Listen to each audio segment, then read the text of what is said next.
என்னை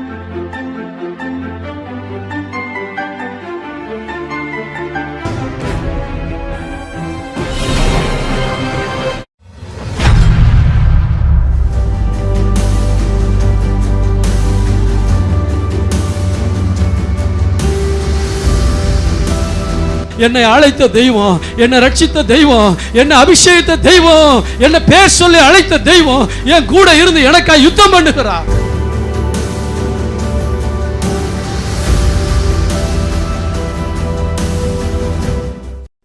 கடந்த 1ஆம் தேதியிலிருந்து தொடர்ந்து நான் உனக்கு துணை நிற்கிறேன் என்கிற தலைப்பில் கர்த்தர் இந்த ஆண்டிலே நமக்கு கொடுத்த வாக்குத்தத்தத்தை மையமாய் வைத்து செய்திகளை தொடர்ந்து நான் உங்களுக்கு கொடுத்து கொண்டிருக்கிறேன். 1ஆம் தேதியில் இக்கட்டில் நமக்கு துணை செய்கிற தெய்வம் என்கிற தலைப்பில் உங்களோடு பேச கர்த்தர் உதவி செய்தார். 2ஆவதாக நம்முடைய வாழ்க்கையிலே நம்மால் முடியாது என்று நினைக்கிற காரியங்களை நம்மை கொண்டே முடிப்பதற்கு நம்மை பலப்படுத்தி நமக்கு சகாயம் செய்கிறார் என்பதை பற்றி நாம் தியானித்தோம். காலேபனுடைய வாழ்க்கை, தாவீதினுடைய வாழ்க்கையிலெல்லாம் மற்றவர்கள் எதெல்லாம் முடியாது என்று சொன்னார்களோ அதை தேவ துணையோடு அவர்கள் முடித்ததை பற்றி தியானித்தோம். 3ஆவதாக நம்முடைய ஆதி மேன்மையை அடைவதற்காக விழுந்து போனவர்களை கர்த்தர் எப்படி மறுபடியும் தூக்கி விடுவதற்கு துணை செய்கிறார்.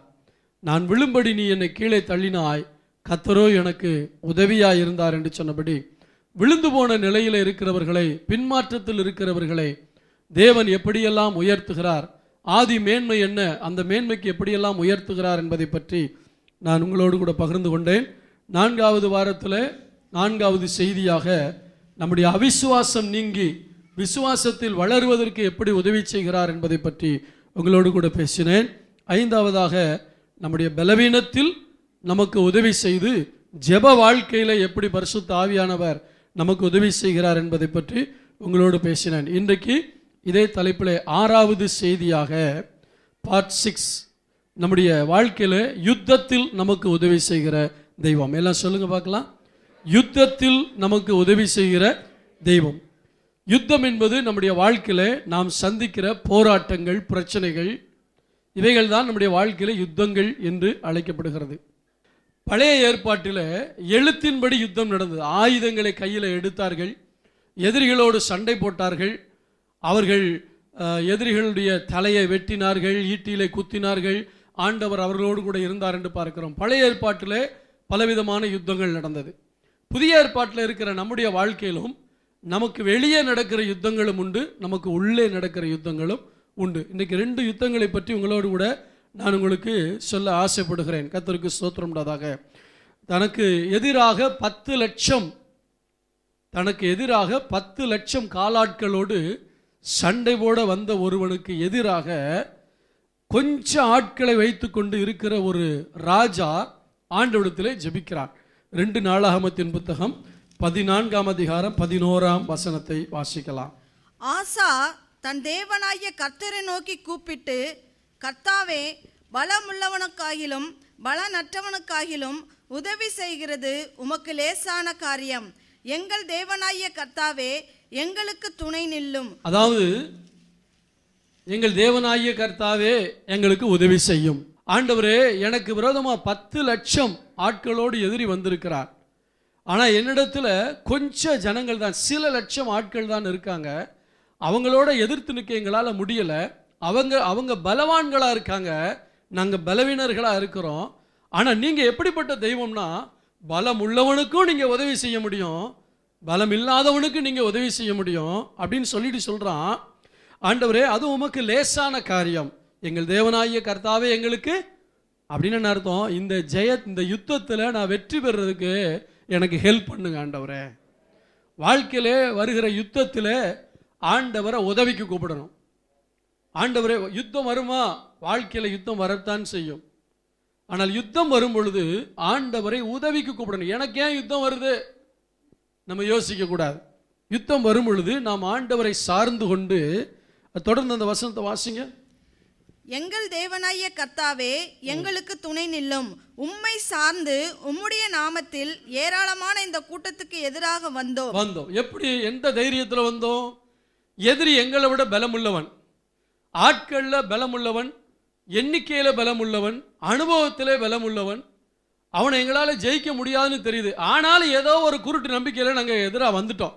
வந்ததுக்கு ஒரு காரணம் என்னன்னா, நாங்கள் உங்களை சார்ந்து கொண்டோம், நீங்கள் எங்களுக்கு ஹெல்ப் பண்ணுங்க. வாழ்க்கையில் போராட்டங்கள் வரும் பொழுது செய்ய வேண்டியது, நம்ம துணிஞ்சு அதை சந்திக்கணும். பாய் விரிச்சு படுத்து முடங்கி படுத்துடக்கூடாது. என்ன போராட்டம் வந்தாலும் முதல்ல செய்ய வேண்டியது அதை ஃபேஸ் பண்ணுங்க. எந்த பிரச்சனை வந்தாலும் பயந்து ஓடாதீங்க, நேர எதிர்கொள்ளுங்க. அந்த எதிர்கொண்டு ஆண்டவர்கிட்ட சொல்லணும், ஆண்டவரே இதை என்னால் ஜெயிக்க முடியாதுன்னு எனக்கு தெரியும், ஆனால் நீங்கள் ஹெல்ப் பண்ணீங்கன்னா நான் கண்டிப்பாக ஜெயிக்க முடியும். அதான் யுத்தத்திலே நமக்கு உதவி செய்கிற தெய்வம். இவன் யுத்தத்துக்கு போகிறான். எதிரிகளுடைய படையில் 10 லட்சத்துக்கும் அதிகமான மக்கள் இருக்கிறார்கள். இவனிடத்தில் சொற்ப லட்சங்கள் தான் இருக்கிறது. ஆனால் எதிராய் வந்து விட்டான். வீட்டில் உட்காந்துக்கிட்டு ஜெபம் பண்ணல, ஆண்டவரே எனக்கு பதில் கொடுத்தா நான் போவேன். நிறைய பேர் எப்படி சொல்லுவாங்க, எனக்கு ஆண்டவர் இதை செஞ்சா நான் ஊழியம் செய்கிறேன். நீ ஊழியம் செய்ய, கர்த்தர் உனக்கு செய்வார். அவர்கிட்ட பேரம் பேசக்கூடாது. எனக்கு ஆண்டவர் சுகம் கொடுத்தாருன்னா நான் இதை செய்வேன். இல்லைம்மா நீ செஞ்சு பாரு, சுகம் கிடைக்கும். ஆண்டவர் எனக்கு கொடுத்தாருன்னா நான் இதை கொடுப்பேன். கொடு, அப்பொழுது உனக்கு கொடுக்கப்படும். ஆண்டவர் எனக்கு செஞ்சாதான் நான் செய்வேங்கிறது பேரம் பேசுறது. நீ துணிந்து செயல்பட வேண்டும். எப்படி? அவர் மேல் விசுவாசம் வச்சு. கர்த்தர் என்னை நடத்துவார். இந்த யுத்தத்துக்கு நான் போறேன். ஏன் போறேன்னா அவர் எனக்கு துணை நிற்பார். உங்களை சார்ந்து கொண்டதுனால எதிரியை சந்திக்கிறதுக்கு எனக்கு மனசுல ஒரு தில்லு கிடைச்சது ஆண்டவரே. ஆனா நீங்க எனக்கு ஹெல்ப் பண்ண மறக்காதீங்க. நம்ம வாழ்க்கையில் ப்ராக்டிக்கலாக பேசணும். ஆண்டவரே இந்த பிரச்சனையை என்னால் ஃபேஸ் பண்ண முடியாது, ஆனால் ஃபேஸ் பண்ணுறேன். ஏன் தெரியுமா? நீங்கள் எனக்கு உதவி செய்ய போகிறீங்க. இப்படி நடைமுறைப்படி ஒவ்வொரு காரியத்தை நீங்கள் என்ன செய்யணும்? ஃபேஸ் பண்ணணும். எங்கள் வாழ்க்கையில் நாங்கள் ஊழியத்தின் பாதையில் பல பிரச்சனைகளை ஃபேஸ் பண்ணுறோம். ஏகப்பட்ட போராட்டங்கள் ஊழியத்தில் வரும். ஆனால் அதை பார்த்துக்கிட்டு இருக்கக்கூடாது. அவர் உதவி செஞ்சு ஒரு பெரிய சேனையை கர்த்தர் கொண்டு வருவார். ஆமென் சொல்லுவோமா? அல்லேலூயா. கர்த்தருக்கு ஸ்தோத்திரம்டாக. யாத்ராகமம் 15ஆம் அதிகாரம் 3ஆம் வசனத்தில் ஆண்டவருக்கு ஒரு பெயர் கொடுக்கப்பட்டிருக்கு. வாசிங்க. கர்த்தரே யுத்தத்தில் வல்லவர். போதும். கர்த்தர் யார்? நம்முடைய ஆண்டவர் யுத்தத்தில் வல்லவர். எந்த யுத்தமா இருந்தாலும் சரி, மனுஷன் கூட போடுற யுத்தமா இருந்தாலும் சரி, பிசாசு கூட போடுற யுத்தமா இருந்தாலும் சரி, நம்முடைய ஆண்டவர் யுத்தத்தில் வல்லவர். ஏன் அவரை உதவிக்கு அழைக்கிறோம்? இப்ப நல்லா கவனிங்க. இந்தியாவுக்கும் பாகிஸ்தானுக்கும் ஒரு யுத்தம் நடக்கிறது என்று வைத்துக் கொள்ளுங்கள். இப்பொழுது ஒரு நாடு, ஏதோ ஒரு நாடு உதவிக்கு இன்னொரு ஆட்களை சேர்க்கணும்னு பார்க்குது. இன்னொரு நாட்டில் போய் படைகளை கொண்டு வருவாங்களா, அங்கே இருக்க டீச்சர்ஸை கொண்டு வருவாங்களா? அனுபவம் உள்ளவங்களை தான் உதவிக்கு கூப்பிடுவாங்க. அப்போ நம்ம ஆண்டவர் சிங்காசனத்தில் உட்காந்துட்டு வெறும் துதிகளையும் புகழ்ச்சிகளையும் ஏற்றுக்கொள்ளுகிறவர் மட்டுமில்ல, அவருக்கு ஒரு சேனை இருக்கிறது. அந்த சேனைக்கு அவர் கர்த்தராக இருக்கிறார். அவர் யுத்தத்தில் வல்லவர். சேனை என்றால் போர் படைகள் என்று அர்த்தம். இன்னும் ஆர்சி பைபிளில் தூய தமிழில் பார்த்தீங்கன்னா படைகளின் ஆண்டவர் என்று சொல்லப்பட்டிருக்கிறது. சேனைகளின் கர்த்தர் என்பதற்கு படைகளின் ஆண்டவர் என்று அர்த்தம். அந்த படைகளின் ஆண்டவர் ஒரு ஒரு ஒரு நேபுகாத்நேச்சார், ஒரு தில்லா போர் புரியக்கூடிய ஒரு ஆளாக இருப்பான் என்றால், இல்ல உலகத்தில் பெரும்பான்மையாக வல்லரசுகளாக இருந்த நாடுகள் எல்லாம் அந்த ராஜாக்கள் எல்லாம் பெரியவர்களாக இருப்பார்கள் என்றால், அந்த ராஜாதி ராஜா எவ்வளவு யுத்தத்தில் வல்லவராக இருப்பார் என்பதை யோசித்து பாருங்கள். அந்த ராஜாதி ராஜா அவர் யுத்தத்தில் வல்லவர். வெறும் தண்ணிய திராட்சை ரசம். நம்ம ஆண்டவர் இப்ப இந்த கிருபையின் காலத்தில் அன்பா இருக்காரு. பழைய ஏற்பாடா இருந்தா தேவ பிள்ளைகளுக்கு விரோதமா ஒருத்தன் வந்தான்னா அவன் துண்டை காணான் துணியை காணான்ட்டு ஓடணும். உடனே கிரியை செய்வார், உடனே தூதன் அனுப்புவார், ஆளை காலி பண்ணிடுவார். இப்போ புதிய ஏற்பாட்டில் எல்லாரையும் நேசிக்கிறாரு. அதனால தான் தம்முடைய பிள்ளைகள் அடி வாங்கினா கூட கொஞ்சம் பொறுத்துக்கப்பா, ஏன்னா இதை வச்சு நான் வேற காரியத்தை செய்ய போகிறேன், நீ எனக்காக அடி வாங்குறத பற்றி கவலைப்படாத, ஆனால் இதை வச்சு எனக்கு இன்னொரு திட்டம் உண்டு, அதனால் பொறுத்துக்க. அவன் கழுத்தாக இருக்கும் போது நான் மௌனமாக தான் இருக்கேன், அவன் உன்னை கொலை செய்யும் போது மௌனமாக தான் இருக்கேன். ஏன் தெரியுமா? அந்த 10 செகண்டுக்கு அப்புறம் நீ என்கிட்ட தான் வந்து சேர போகிற. அவன் சரீரத்தை தான் கெடுக்கிறான், அவன் ஆத்துமா என்கிட்ட வந்துடுது. சரீரத்தை மட்டும்தான் கொல்ல அவன் வல்லவன். ஆனால் நான் உன்னை அடுத்த நிமிஷத்தில் அங்கே சேர்த்துக்கிறோம். ஆனால் இவன் மாட்டிக்கிட்டான், உன்னை எவன் தொடுறான் அவன் மாட்டிக்கிட்டான். அவனுக்கு பின் விளைவுகள் வேறு மாதிரி இருக்கும். ஒன்று ரட்சிப்பார், இல்லாட்டி பட்சிப்பார். அது அவருடைய நேரத்தில் செய்வார். ஆனால் நம்முடைய ஆண்டவர் யுத்தத்திலே வல்லவராக இருக்கிறார். நம்முடைய வாழ்க்கையில் வருகிற எல்லா யுத்தங்களிலும் அவரை உதவிக்கு கூப்பிடணும். யுத்தமே இல்லாத வாழ்க்கை எத்தனை பேருக்கு வேணும்? அப்படின்னா இங்கே இடம் கிடையாது, நேரம் பரலோகத்துக்கு போயிடுங்க. அங்கே மட்டும்தான் யுத்தமே இல்லாத வாழ்க்கை. இந்த பூமியில போராட மனுஷனுக்கு குறிக்கப்பட்ட நாட்கள் உண்டு. அதுவும் அந்த வாழ்க்கை எதுக்கு கொடுக்கப்பட்டிருக்கான்? போராடுறதுக்கு. என்ன பாச போராட்டம் தான் வாழ்க்கையா? வாழ்க்கையே போராட்டம் அல்ல, வாழ்க்கையில் போராட்டம் உண்டு. சிலர் நினைக்கிறாங்க வாழ்க்கையே போராட்டமா. ஒருவேளை வாழ்க்கையே போராட்டமா இருந்தீங்கன்னா இன்னைக்கு ஆண்டவர் இயேசுவை ஏற்றுக்கொண்டு அவருடைய இரத்தத்தால் கழுவப்பட்டு அவருடைய பிள்ளையா மாறு, உன் போராட்டத்தை கர்த்தர் முடிவுக்கு கொண்டு வருவார். ஸ்தோத்திரம். எனவே யுத்தத்தில் வல்ல அந்த எக்ஸ்பர்ட்டா இருக்காரு. இப்போ ஒரு பையன் கணக்கில் வீக்கா இருக்கான்னா கெமிஸ்ட்ரி வாத்தியார்ட்ட போய் ஹெல்ப் கேட்க மாட்டான். எந்த வாத்தியார்ட்ட போய் கேட்பான்? மேக்ஸ் டீச்சர்கிட்ட போய் தான் எனக்கு ஹெல்ப் பண்ணுங்கன்னு கேட்பான். நம்முடைய வாழ்க்கையில் யுத்தம் வரும் பொழுது அந்த யுத்தத்தில் வல்லவர்கிட்ட போய் கேட்கணும். என்னுடைய வாழ்க்கையில் வியாதி வருதுன்னா நான் போய் யெகோவா ரஃபாவிடத்தில் கேட்பேன். அவர் அதற்கு சரியாக நபராக இருக்கிறார். என் வாழ்க்கையில் தேவைகள் இருக்கும் என்றால் யெகோவா ஈரே என்று அவரை பார்ப்பேன். என் வாழ்க்கையில் யுத்தங்கள் நடக்கிறது என்றால் படைகளின் ஆண்டவராக நான் அவரை பார்ப்பேன். ஒவ்வொரு சூழ்நிலைக்கு ஏற்றபடி அவரை பார்க்க கற்றுக்கொள்ள வேண்டும். ஒவ்வொரு பிரச்சனைக்கு ஏற்றபடி அவரை பார்க்க கற்றுக்கொள்ள வேண்டும். ஒவ்வொரு தேவைக்கு ஏற்றபடி அவரை பார்க்க கற்றுக்கொள்ள வேண்டும். அப்படி கற்றுக்கொள்வீர்களானால் உங்கள் வாழ்க்கையில் எந்த பிரச்சனையும் பற்றி நீங்கள் கவலைப்படவே மாட்டீங்க. ஏன்னா எல்லாவற்றுக்கும் அவர் எல்லாமுமாக இருக்கிறார். அந்த எல்லாவற்றுக்கும் எல்லாமுமாக இருக்கிறபடினால எல்லாவற்றுக்கும் நான் அவரை சார்ந்து கொள்ள முடியும். வியாதியில் சார்ந்து கொள்ள முடியும், தேவையில் சார்ந்து கொள்ள முடியும், மன அழுத்தத்தில் சார்ந்து கொள்ள முடியும், போராட்டத்தில் சார்ந்து கொள்ள முடியும். எனவே இந்த தேவன் என்னுடைய வாழ்க்கையில வெற்றியை தருகிற தேவனாக இருக்கிறார். 2 சாமுவேலின் புத்தகம் 3ஆம் அதிகாரம் 1ஆம் வசனத்தை வாசியுங்கள். சவுலின் குடும்பத்துக்கும் தாவீதின் குடும்பத்துக்கும் நெடுநாள் யுத்தம் நடந்தது. தாவீது வர வர பலத்தான், சவுலின் குடும்பத்தாரோ வர வர பலவீனப்பட்டு போனார்கள். சவுலின் குடும்பத்துக்கும் தாவீதின் குடும்பத்துக்கும் நெடுநாள் யுத்தம் நடந்தது. இந்த சவுலின் குடும்பம் என்பது இந்த உலகத்தில் உள்ள சாத்தானுடைய சக்திகளுக்கு ஒப்பாகவும், தாவீதின் குடும்பம் என்பது ஆண்டவராகிய இயேசு கிறிஸ்துவின் இரத்தத்தால் மீட்கப்பட்ட தேவ பிள்ளைகளுக்கு ஒப்பாகவும் இருக்கிறது. வாழ்க்கையிலே நெடுநாள் யுத்தம் என்றால் நாம் ஆவிக்குரியவர்களாக இருக்கிறோம். ஆமென் சொல்லுவோமா? நாம் ஆவிக்குரியவர்களாக இருக்கிறபடியால் எப்பொழுதுமே ஆவிக்குரிய பிள்ளைகளுக்கும் மாம்சத்தின் பிள்ளைகளுக்கும் யுத்தம் நடந்து கொண்டே இருக்கும். ஆனால் ஒன்றை தெரிந்து கொள்ள வேண்டும், தேவனால் நிராகரிக்கப்பட்ட சவுலின் குடும்பம் அல்ல, தேவனால் தெரிந்து கொள்ளப்பட்ட தாவீதின் குடும்பம் தான் வர வர பலத்தது. தேவ பிள்ளையே, உன்னுடைய வாழ்க்கையிலே யுத்தம் நடக்கிறது, நெடுநாள் யுத்தம் நடக்கிறது என்று சோர்ந்து போகாதே. ஒவ்வொரு யுத்தமும் உன்னை பலவானாய் மாற்றிக்கொண்டே இருக்கும் என்பதை நீ மறந்து போய்விடக்கூடாது. ஒவ்வொரு யுத்தம், நல்லா தான் கரங்களை தட்டுவோமே, ஒவ்வொரு யுத்தமும் உங்களை பலவான்களாக மாற்றக்கூடியது. வர வர பலத்தால் யுத்தம் நடக்க நடக்க என்னாகும்? சரீரத்திலே சோர்வு வரும், மனதிலே சோர்வு வரும். எவ்வளவு நாளைக்கு தான் இந்த யுத்தம், எவ்வளவு நாளைக்கு தான் இந்த போராட்டம், எவ்வளவு நாளைக்கு தான் இந்த பிரச்சனைன்னு சொல்லி ஒவ்வொரு நாளும் யுத்தம் அதிகரிக்க அதிகரிக்க வீரர்கள் சோர்ந்து போவார்கள். ஆனால் இங்கே சொல்லப்பட்டிருக்கிறது, ரொம்ப நாள் யுத்தம் நடந்துச்சு, ரிசல்ட் என்னன்னா வர வர தாவீது பலத்து கொண்டே இருந்தான். உங்களுடைய வாழ்க்கையில் எத்தனை போராட்டங்கள் பிரச்சனைகள் வந்தாலும் ஒவ்வொன்றும் உங்களை பலவான்களாய் மாற்றிக்கொண்டு இருக்குமே தவிர ஒரு நாளும் உங்களை பலவீனப்படுத்த முடியாது. ஏனென்றால் நீங்கள் தாவீதின் குடும்பம். தாவீதின் குமாரனாகிய இயேசு கிறிஸ்துவின் இரத்தத்தால் விலைக்கு வாங்கப்பட்ட குடும்பம் தான் இந்த திருச்சபை. ஆலையிலே உலகத்தில் எந்த மூல முடுக்குகள் இருக்கிற எந்த ஒரு சபையினுடைய தேவ பிள்ளைகளாக இருந்தாலும் சரி, அவர்கள் எல்லாம் தாவீதின் குடும்பம்.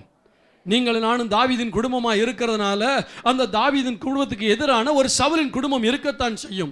அந்த சவுலின் குடும்பத்துக்கும் தாவீதின் குடும்பத்துக்கும் நெடுநாள் யுத்தம் நடக்கும். எவ்வளவு நாள் வரைக்கும்? நான் சாகிற வரைக்கும் ஏதாவது ஒரு விதத்தில் அவன் என்னை சீண்டி பார்த்துக்கிட்டே இருப்பான். ஆனால் நான் சாகிற வரைக்கும் பலவீனத்தை நோக்கி அல்ல, பலத்தை நோக்கி நான் போய்கொண்டே இருப்பேன். அல்லேலூயா, கர்த்தருக்கு ஸ்தோத்திரம். சரி, நம்முடைய ஆண்டவர் நம்முடைய வாழ்க்கையில் யுத்தத்திலே நமக்கு உதவி செய்கிறவர் தான். ஆனால் யுத்தம் ஏன் வருகிறது என்பதை முதலாவது தெரிந்து கொள்ள வேண்டும். வெளியே நடக்கிற யுத்தங்கள் உண்டு, உள்ளே நடக்கிற யுத்தங்கள் உண்டு. இந்த 2 யுத்தத்தை பற்றியும் சொல்லிவிட்டு ஆண்டவர் யுத்தத்தில் எப்படி எந்தெந்த விதத்தில் நமக்கு உதவி செய்ய போகிறார் என்பதை பற்றியும் நான் உங்களுக்கு சொல்ல விரும்புகிறேன். கர்த்தருடைய பரிசுத்த நாமத்துக்கு மகிமை உண்டாகும். யுத்தங்கள் ஏன் வருகிறது? யுத்தங்கள் ஏன் வருகிறது? 4 காரியங்களை உங்களுக்கு சொல்ல விரும்புகிறேன். நேரம் இருக்கும் என்றால் 4 காரியங்கள், இல்லாவிட்டால் 3 காரியங்களை சொல்லுகிறேன். முதலாவதாக 1 ராஜாக்களின் புத்தகம் 11ஆம் அதிகாரம் 14ஆம் வசனம் 23ஆம் வசனம், இந்த 2 வசனங்களையும் நீங்கள் வாசிக்கலாம். கர்த்தர் ஏதோமியனாகிய ஆதாத் என்னும் ஒரு விரோதியை சாலமோனுக்கு எழுப்பினார். இவன் இருந்த ராஜகுலமானவன். எலியாதாவின் குமாரனாகிய ரேசோன் என்னும் வேறொரு விரோதியை தேவன் எழுப்பினார். இந்த 2 வசனத்திலும் பார்க்கிறோம், சாலமோன் அமைதியான குணமுள்ளவன், தேவனுக்காக ஆலயத்தை கட்டினவன், ஏராளமான பொன் வெள்ளியினாலே தேவாலயத்தை அலங்கரித்தவன், அப்படிப்பட்ட தேவனுக்காக பெரிய காரியங்களை செய்தவன். அவனுடைய நாட்களில் தேசம் அமைதலாக இருந்தது என்று வேதத்திலே வாசிக்கிறோம். சமாதானமாக அவன் இருந்தான். எனவே தான் 20 வருடம் கன்ஸ்ட்ரக்ஷன் ஒர்க்லேயே அவனுடைய கவனத்தை செலுத்தினான். 7 ஆண்டுகள் தேவனுடைய ஆலயத்தை கட்டினான். 13 ஆண்டுகள் தன்னுடைய மனைவிக்காக மாளிகையை கட்டினான். உங்கள் வாழ்க்கையில் தேவனை விட உங்களுக்கு அதிக கவனத்தை செலுத்தினீங்கன்னா பின் நாட்கள் ஆபத்து. இப்போ தெரியாது. உங்களுடைய வாழ்க்கையை விட தேவனுக்கு முக்கியத்துவம் கொடுக்க வேண்டும். இவன் தேவனுக்கு எத்தனை ஆண்டுகள் செலவழித்தான்? 7 ஆண்டுகள். ஆனால் தன்னுடைய மனைவிக்கு அரண்மனை 13 ஆண்டுகளை கட்டினான். சமாதானமாகத்தான் இருந்தான். ஆனால் திடீரென்று வேதம் சொல்கிறது, தேவனே எதிரியை எழுப்பினார், தேவனே விரோதிகளை எழுப்பினார். அன்பானவர்களே, சத்துரு தானாக நமக்கு விரோதமாக எழும்பி வந்தால் உதவிக்கு ஆண்டவர்கிட்ட போய் சொல்லலாம். இப்போ அவரே யுத்தத்தை கிளப்பி விடுறாரு, அவரே எதிரியை கொண்டு வர்றாரு, அவர்கிட்ட போய் சொல்ல முடியுமா? முடியாது. இப்படிப்பட்ட யுத்தங்களில் நீங்கள் ஆண்டவருடைய உதவியை தேட முடியாது. இந்த யுத்தம் ஏன் வந்தது? ஏன் ஆண்டவர் எதிரியை எழுப்பினார்? விஷயம் என்னவென்றால், ஆண்டவர் எதையெல்லாம் செய்யக்கூடாதுன்னு சொன்னாரோ அதையெல்லாம் செய்கிறதா யாருடைய வேலை? சாலமோனுடைய வேலை. சாலமோன் ஆலயத்தை கட்டினவன், ஆண்டவரை துதிச்சவன், ஆண்டவரை பாடினவன், நல்ல சிஸ்டத்தை கொண்டு வந்தவன். ஆனால் அவனுடைய தனிப்பட்ட வாழ்க்கையில் அவன் செய்த கிரியைகள் தேவனுக்காக இருந்தது. ஆனால் அவன் வாழ்ந்த வாழ்க்கை தேவனுக்காக இல்லை. ஒன்றை தெரிந்து கொள்ள வேண்டும், நாம் செய்கிற செய்கைகளை அல்ல, நாம் வாழ்கிற வாழ்க்கையைத்தான் தேவன் பார்க்கிறார். நான் கர்த்தருக்காக அதை செய்தேன், இதை செய்தேன், நான் அப்படி இருந்தேன், இப்படி இருந்தேன். நோ, ஆண்டவர் பார்ப்பது நீ எப்படி வாழ்கிறாய் என்பது தான். நீ என்ன தேவனுக்காய் செய்தாய் என்பது முக்கியமல்ல, தேவனை போல எப்படி நீ வாழ்ந்தாய்.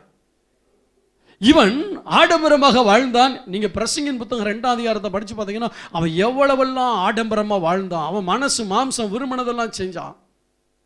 அவனுக்கு மனைவிகள் எத்தனை பேர் தெரியுமா?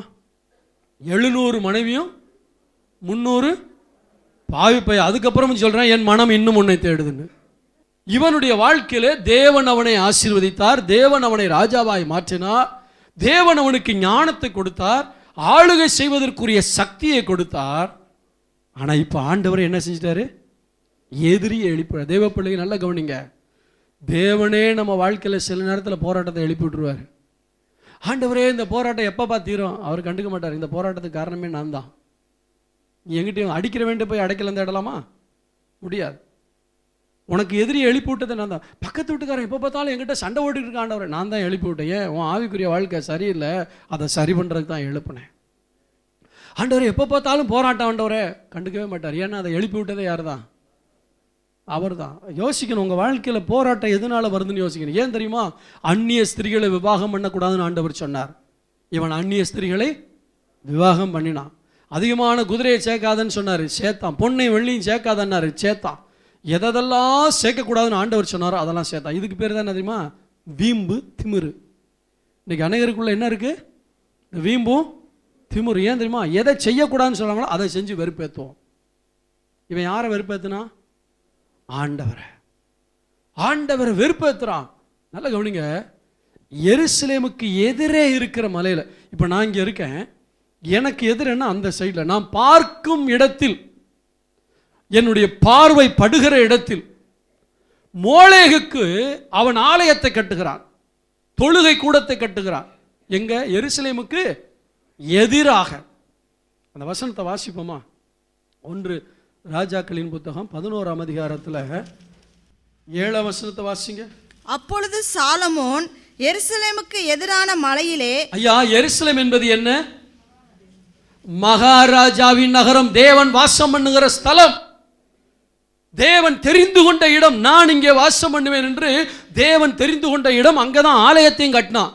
அப்ப எருசலேம் மலைக்கு எதிரான தேவனுடைய ஆலயத்துக்கு எதிரே. தொடர்ந்து அந்த வசனத்தை வாசிங்க. மோவாபியரின் அருவருப்பாகிய காமோசுக்கும் அம்மோன் புத்திரரின் அருவருப்பாகிய மோளேகுக்கும் மேடையை கட்டினான். யாரு? தேவாலயத்தை கட்டின அதே கையாலே அவன் விக்கிரகங்களுக்கு கோயில்களை கட்டுகிறான். ஆண்டவர் கனவுல எச்சரித்தார். அப்படித்தானே போட்டிருக்கு 9-10 வருஷம். ஆகையால் இஸ்ரவேலின் தேவனாகிய கர்த்தர் சாலமோனுக்கு 2 விசை தரிசனமாகி அந்நிய தேவர்களை பின்பற்ற வேண்டாம் என்று கட்டளையிட்டிருந்தும் அவன் கர்த்தரை விட்டு தன் இருதயத்தை திருப்பி அவர் கற்பித்ததை கை கொள்ளாமற் போனதினால் கர்த்தர் அவன் மேல் கோபமானார். பாத்தீங்களா, ஆண்டவர் எத்தனையோ முறை எச்சரித்தும், கவனியுங்கள், உங்கள் வாழ்க்கையில ஏதோ ஒரு காரியத்தை குறித்து, நீங்கள் செய்கிற காரியமோ, உங்களுடைய உறவு முறைகளோ, பழக்க வழக்கங்களோ, ஏதோ ஒரு காரியத்தை குறித்து தேவன் தொடர்ந்து உங்களை எச்சரித்து கொண்டிருந்தும் நீங்கள் கீழ்ப்படியாமல் இருப்பீர்கள் என்றால் வாழ்க்கை முழுசும் யுத்தம் தான். இதை ஆண்டவர் மாற்ற முடியுமா? எதிரி எழுப்புறது யாரு? இல்லை, ஆண்டவர் ரொம்ப நல்லவர், அதெல்லாம் இந்த பாஸ்ட் பொல்லாத ஆளு, அவர் தான் அப்படி சொல்றாரு. பைபிளை நல்லா படிச்சு பாருங்க. இன்னைக்கும் கர்த்தர் அப்படிதான் செஞ்சுட்டு இருக்காரு. நான் சொல்றது உண்மைங்கிறவங்க அல்லேலூயா சொல்லுங்க பார்க்கலாம். தேவன் அன்புள்ளவர், நமக்காக யுத்தம் பண்ண போறார். அதையும் சொல்றேன். அவர் நமக்காக யுத்தம் பண்ணுகிற தெய்வம், யுத்தத்தில் வல்லவர். ஆனால் எப்பொழுது அவரே சண்டையை மூட்டி விடுறாரு, அவரே எதிரியை எழுப்பி விடுறாரு. உன் வழிகளிலே அவருக்கு பொல்லாப்பான காரியத்தை செய்து வாழும்போது, அவர் எச்சரிக்கை செய்தும் பொழுது செய்தும் நீ கீழ்ப்படியாவிட்டா வாழ்க்கை முழுசும் போராட்டம் தான். ஆண்டவரே நிம்மதி இல்லையே, நான் என்ன பண்ணுறது? நீ தான் வாங்கி கட்டிக்கிட்ட. நீ என்ன அறிஞ்ச நாள்லேருந்து உருப்படியாக ஒழுங்காக உபவாசம் பண்ணி ஜெபம் பண்ணி சர்ச்சுக்கு வந்து வேதத்தை வாசித்து நீ ஆண்டவரை தேடுற பிரகாரமாக தேடி கர்த்தருக்காக வைராக்கியமாக வாழ்ந்திருந்தேன்னா இந்த யுத்தம் உனக்கு வந்திருக்காது. உன் நேரத்தெல்லாம் எதில் செலவழிச்ச? அந்நியர்களோட ஐக்கியமாக இருக்கிறது. நம்ம ஃபெல்லோஷிப் எப்படி இருக்கோ அப்படி தான் நம்ம மாறுவோம். நீ நீ சேர்ற நண்பன், உன் சிநேகிதி, உன் தோழி, உன் லைஃப் பார்ட்னர், உன்னுடைய பிஸ்னஸ் பார்ட்னர் எப்படி இருக்காங்க? தேவ பிள்ளைகளா இருக்காங்களா? தேவ பிள்ளைகளா இல்லாட்டா முதல்ல அதை விட்டு கல்யாணம் பண்ணிட்டா வேற வழி இல்லை. கேட்டிங்களா? ஆனால் ஃப்ரெண்ட்ஷிப்பாக இருக்கவங்க நல்லா தெரிஞ்சுங்க, முதல்ல அந்த நட்பை வெட்டி எறி. உன்னுடைய நட்பு தான் உன்னுடைய விழுகைக்கு காரணம். உன்னுடைய தவறான நண்பர்கள். 11ஆம் அதிகாரத்தில் ஒரு சில வார்த்தைகளை வாசிக்கிறேன் பாருங்க. 1ஆம் வசனத்தில் கடைசி வார்த்தை என்ன போட்டிருக்கு? ஸ்திரீகள் மேலும் ஆசை. அதுக்கு முன்னாடி, ஸ்திரீகளுக்கு முன்னாடி இன்னொரு வார்த்தை, அந்நிய ஜாதியாரான அநேக ஸ்திரீகள். ஒரு கேர்ள் ஃப்ரெண்டு பத்தாது, எல்லாரையும் பார்த்து கையை காட்டணும், எல்லாருக்கும் ஒரு SMS கொடுக்கணும். ஒரு பாய் ஃப்ரெண்டு பத்தாது, எனக்கு எனக்கு 4 இருக்குடா. ஹலோ, ஆண்டவர் நியமித்த காரியங்களை விட்டு உங்க ஆசைகளை என்ன செய்யக்கூடாது? அதான் அநேக பெண்கள் மேல ஆசை வைக்கிறான். அநேக பெண்கள் மேல கர்த்தர் உனக்கு ஒரு மனைவியை கொடுத்துருக்காரா, அந்த மனைவியை நேசி. ஆமென் சொல்லுவோமா? கல்யாணம் பண்ணதுக்கப்புறம் அவங்கள போல இல்லையா இவங்கள போல இல்லையான்னு சொல்லக்கூடாது. மனைவியை நேசிங்க, புருஷனை நேசிங்க. ஆமென் சொல்லுவோமா? அநேக பெண்கள் மேல் என்ன செய்வானா? ஆசை வைத்தான். முதல்ல அவனுடைய ஆசை தவறாக இருந்தது. தம்பி தங்கச்சி, உன் ஆசை எப்படி இருக்கக்கூடாது? தவறாக இருக்கக்கூடாது. உன்னுடைய ஆசை தவறாக இருந்துச்சுன்னா அங்கே தான் உன் காலுக்குள்ள நீயே குழி வெட்டுறன்னு அர்த்தம். உன்னுடைய பேட் ஃப்ரெண்ட்ஸு, உலக பிரகாரமான நண்பர், அவன் எப்படி முடிய வச்சிருக்கானோ அப்படி தான் நீயும் வைப்ப. அவன் எப்படி ட்ரெஸ் பண்ணுறானோ அப்படி தான் நீயும் பண்ணுவ. அவன் எப்படி ஆடுறானோ அப்படி தான் நீயும் ஆடுவ. அவன் எப்படி ஆடுறானோ அப்படி தான் ஆடுவான். ஏன்னா உன் சேர்க்க உன் ஐக்கியம்.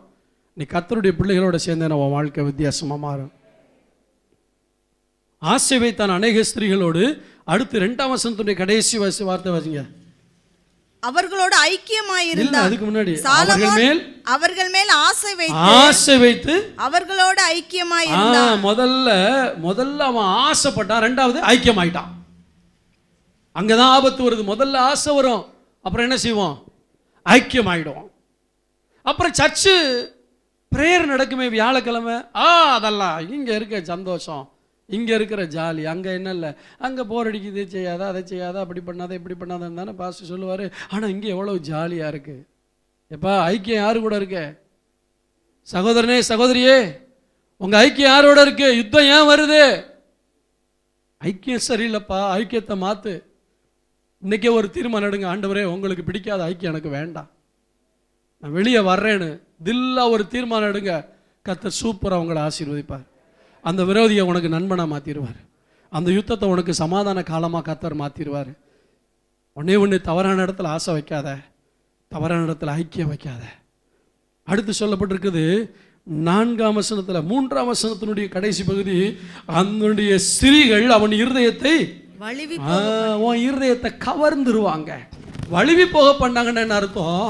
நான் மேலே ஏறிக்கிட்டு இருக்கேன், ஒரு பாறை என்ன வழுக்குது, எதுக்கு? கீழே வர்றதுக்கு. நான் கைகளில் தவழ்ந்து ஒரு பாறையில் மேலே ஏறேன்னா வழுக்கிறது எதுக்காக? என்னை கீழே விழ வைக்கிறதுக்காக. நீ ஆசை வைத்ததும் நீ ஐக்கியம் வைத்ததும் உன் இருதயத்தை தேவனை விட்டு வழுவி போக பண்ணும், உலகத்து பக்கம் கொண்டு போயிடும். உலகத்தினுடைய ஆசா பாசம், உலகத்தினுடைய நேசம், உலகத்தினுடைய இந்த நாகரிகங்கள், மோகங்கள், அது பக்கம் கொண்டு போயிடுவாங்க. அதனால தான் தவறான ஃப்ரெண்ட்ஷிப் உனக்கு வேணாங்கிறது. ஒரு ரவுடி பயலை போல சுற்றுறதை விட ஒரு தேவ பிள்ளையை போல ஜெபம் பண்ணி பழகு. ஆமீன் சொல்லுவோமா? எனவே சொல்லப்பட்டிருக்கு, அவன் ஆசை வச்சது தப்பு, ஐக்கியம் வச்சது தப்பு. அதனுடைய விளைவு என்ன தெரியுமா?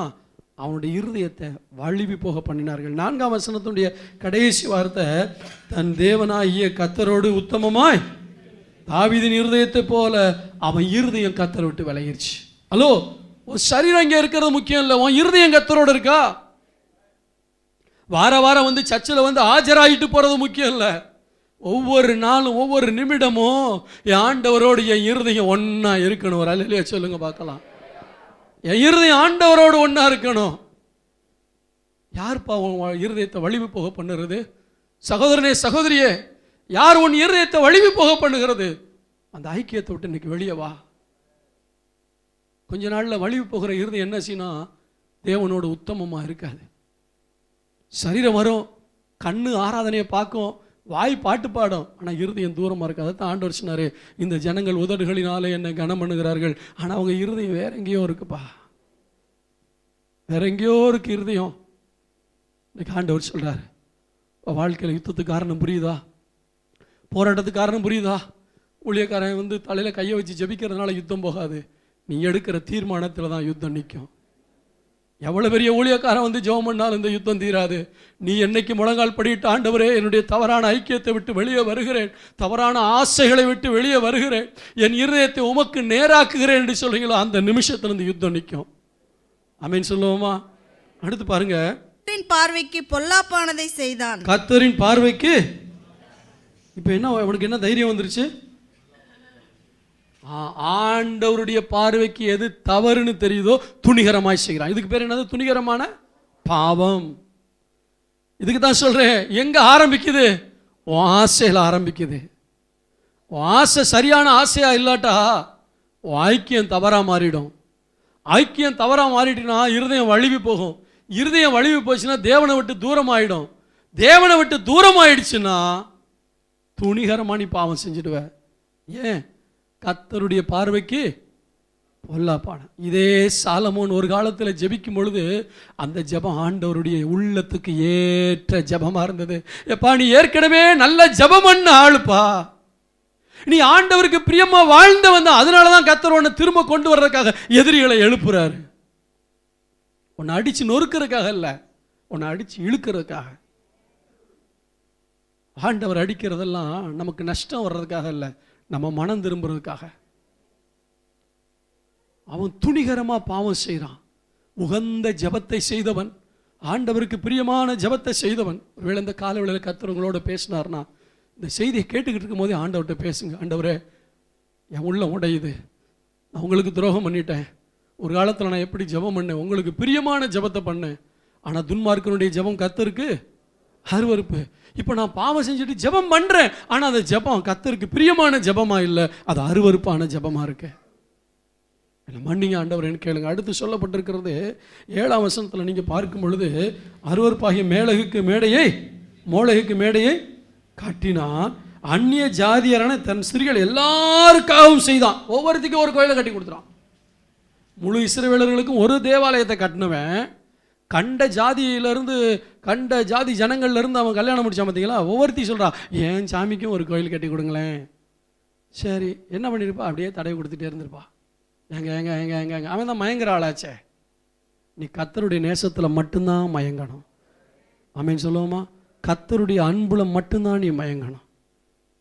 அவ போய் சொல்லிப்பா, எங்க அவளுக்கு மோவாபிய ஸ்திரிக்கு மட்டும் ஒரு கோயில் கட்டி கொடுத்தீங்களே, எங்கள் சாமி அதை விட குறைஞ்ச சாமி கிடையாது, எங்களுக்கு ஒன்று கட்டி கொடு. ஒரு சின்னதாக கட்டினா போதும். எப்பா இங்கே வாப்பா, இவளுக்கு ஒன்று கட்டுப்பா. சரிப்போ கட்டுனதுக்கு அப்புறம் சும்மா இருந்தானா, நேராக இவளை இழுத்துட்டு போய் எனக்காக ஒரே ஒரு நாள் எங்கள் கோயிலுக்கு வந்து பாருங்களேன். என்ன சொல்கிறாளுங்க? எனக்காக ஒரே ஒரு நாள் எங்கே வாங்க பாருங்க. நான் உங்களுக்கு விஷயத்தை சொல்கிறேன். 5ஆம் வசனத்தில் சாலமோன் சீதோனியரின் தேவியாகிய அஸ்தரோத்தையும் அம்மோனியரின் அருவருப்பாகிய மில்கோமையும் பின்பற்றினார். முதல்ல யாரை பின்பற்றினா? கர்த்தரை பின்பற்றினா. இப்போ யாரை பின்பற்ற ஆரம்பிச்சிட்டான்? இவ்வளவு காரியம் செஞ்சா வாழ்க்கையில் யுத்தம் நடக்குமா நடக்காதா? குடும்பத்தில் சண்டை வருமா வராதா? பாசம் எப்போ பார்த்தாலும் புருஷனுக்கு மனைவிக்கும் சண்டை வந்துக்கிட்டே இருக்கு. நீ கர்த்தருக்கு துரோகம் பண்ணிட்ட, நீ கர்த்தரை விட்டுட்ட. அந்நிய ஸ்திரீகளும் ஆசை, தவறான ஆசைகள் இருக்கு, தவறான ஐக்கியம் உனக்கு இருக்கு. இதெல்லாம் விட்டு நீ வெளியே வந்து ஆண்டவரே உங்களுக்கு என் வாழ்க்கையை ஒப்பு கொடுக்குறேன்னு சொன்னால், கிருபையின் தேவன், இரக்கத்தின் தேவன், மனதுருகுகிற தேவன் உன் யுத்தங்களை ஓய பண்ணுவார். அல்லேலூயா, கர்த்தருக்கு ஸ்தோத்திரம் உண்டாவதாக. எனவே தேவ பிள்ளைகளே, ஏன் யுத்தம் நடக்கிறது? முதலாவது நம்முடைய மீறுதல்கள், நம்முடைய பாவங்கள், நமக்கு ஆண்டவருக்கு செய்த துரோகங்கள், இதெல்லாம் நம்முடைய வாழ்க்கையில யுத்தங்களை கொண்டு வருகிறது. கர்த்தருடைய பரிசுத்த நாமத்துக்கு மகிமை உண்டாவதாக. நேபுகாத்நேச்சார் கூட தேவனால் எழுப்பப்பட்ட விரோதி தான். ஏன்? ஜனங்கள் சத்தியத்துக்கு கீழ்ப்படியாததுனால. இன்னைக்கு ஒரு தீர்மானம் எடுங்க. ஆண்டவரே, என் வாழ்க்கையில் போராட்டம், பிரச்சனை, ஒரே யுத்தங்கள், எங்கே பார்த்தாலும் சண்டை சச்சரவு. இன்னைக்கு காரணத்தை புரிஞ்சுக்கிட்டேன்.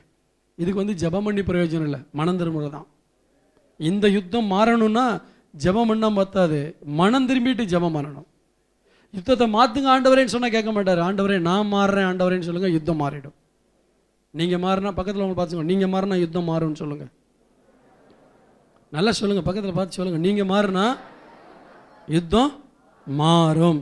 இரண்டாவதாக 2 நாளாகமத்தின் புத்தகம் 16ஆம் அதிகாரம் 7-9 வரைக்கும் வாசிக்கலாம்.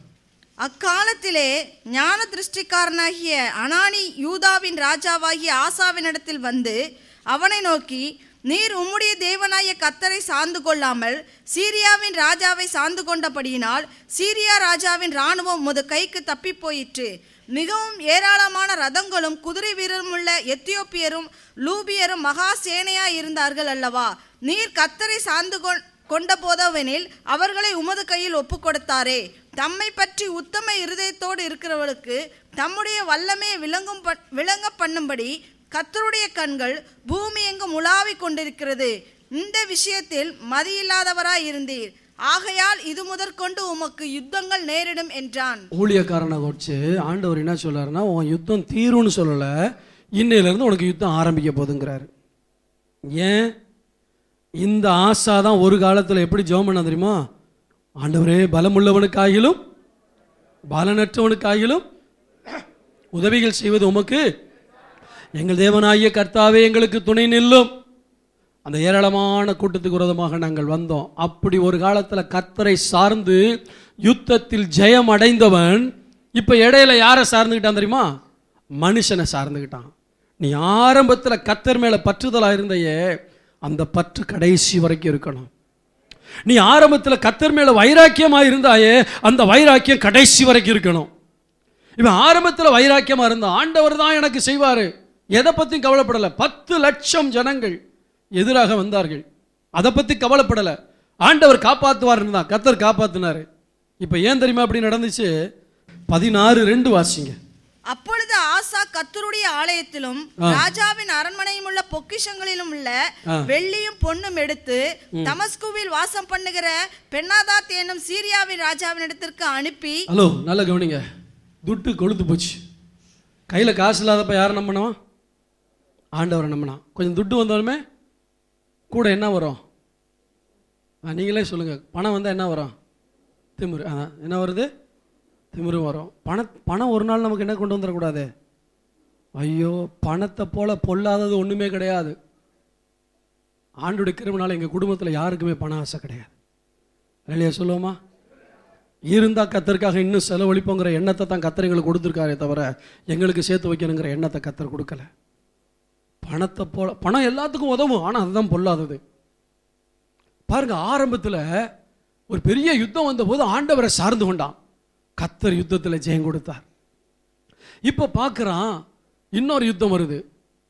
இன்னொரு யுத்தம் வந்துமே இடையில அவன் ஜெபத்தை விட்டுருப்பான், ஆண்டவரோட ஐக்கியத்தை விட்டுருப்பான். இப்போ பயம் வந்துருச்சு. எங்கேருந்து எடுக்கிறான் பணத்தை பொருளை? கர்த்தருடைய ஆலயத்திலிருந்து பொன்னையும் வெள்ளியும் எடுத்து யாருக்கு அனுப்புகிறான்? சீரியாவுடைய ராஜாவாகிய பெனாதாத். இதுக்கு பேர் என்னது? லஞ்சம். லஞ்சம் கொடுத்த ஆளை துணைக்கு கூப்பிட்றது, கூலி கொடுத்த ஆளை துணைக்கு கூப்பிட்றது. எப்பா ஒருத்தன் என்னை அடிக்க வர்றான், நான் உனக்கு பணம் தரேன், நீ வந்து கவனி. ஆண்டவர் சொல்லாரு, நீ அந்த கூட்டத்துக்கே நீ கர்த்தரை சார்ந்து கொண்ட போது கர்த்தர் பெரிய வெற்றியை கொடுத்தாரு. இப்போ நீ கர்த்தரை சார்ந்திருந்தா இந்த பெனாதாத்தை கூட ஜெயிக்க வச்சிருப்பாரு ஒன்று. ஆனால் இப்போ அவன் உனக்கு தப்பிச்சிட்டான். வாழ்க்கையில் உயர்வு வரும்பொழுது பணம் இருக்குது, படிப்பு இருக்குது, பதவி இருக்குது, என்கிட்ட செல்வம் இருக்குது, கைபலன் இருக்குன்னு மனுஷனை நம்பாத. நீ எப்பவும் கர்த்தரை நம்பு. நீ மனுஷனை நம்பினா இது முதல் உனக்கு யுத்தம் நேரிடும். அங்கே என்ன போட்டிருக்கு? மறுபடியும் 16:9 வாசிங்க.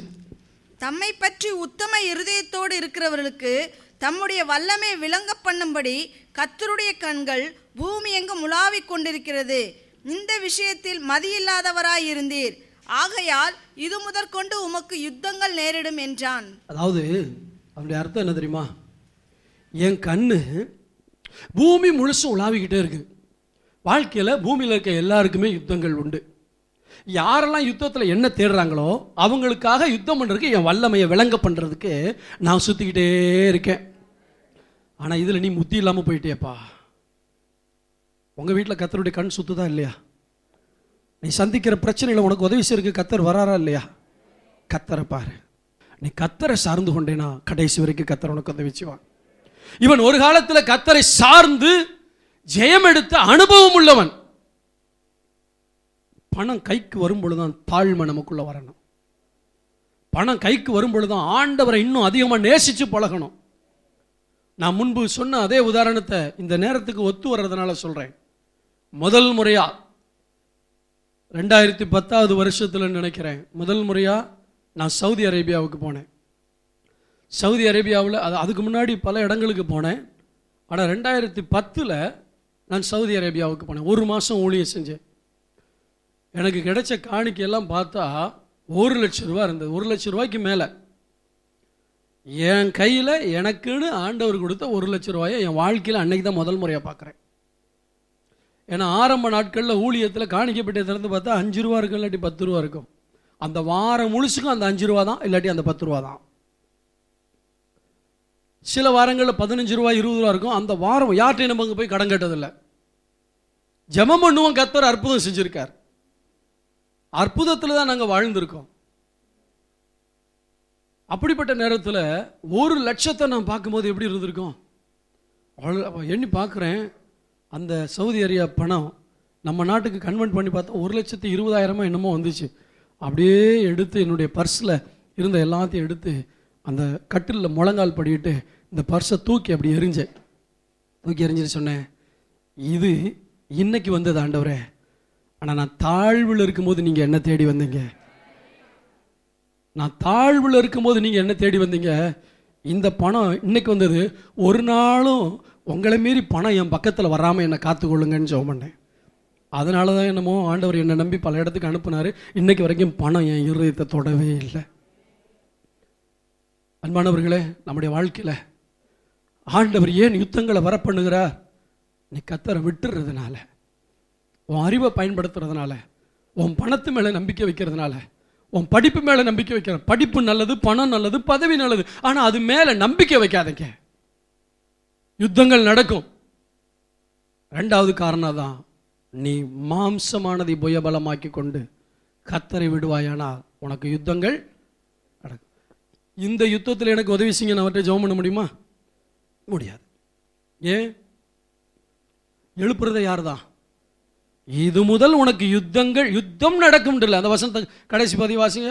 இது முதற்கொண்டு உமக்கு யுத்தங்கள் நேரிடும். யுத்தங்கள் வாழ்க்கை முழுசும் உனக்கு இனிமேதான். இதுதான் நிம்மதிங்கிறதே உனக்கு கிடையாதுப்பா. சமாதானங்கிறதே உனக்கு கிடையாது. உனக்கு யுத்தங்கள் நடக்கும்னு ஆண்டவர் சொல்றார். ஆனா யுத்தத்தில் வல்லவர், யுத்தத்தை ஓய பண்ணுகிறவரும் அவர்தான் என்பதை மறந்து போய்விடக்கூடாது. நீங்க யோசுவாவின் புத்தகத்தில் அடிக்கடி வர்ற வார்த்தை என்ன தெரியுமா? யுத்தம் ஓய்ந்ததினால் தேசம் அமைதலாயிற்று. ஆமென். ஸ்தோத்திரம். யுத்தம் ஓயக்கூடிய நாட்களை எதிர்பார்த்து வாழுங்க.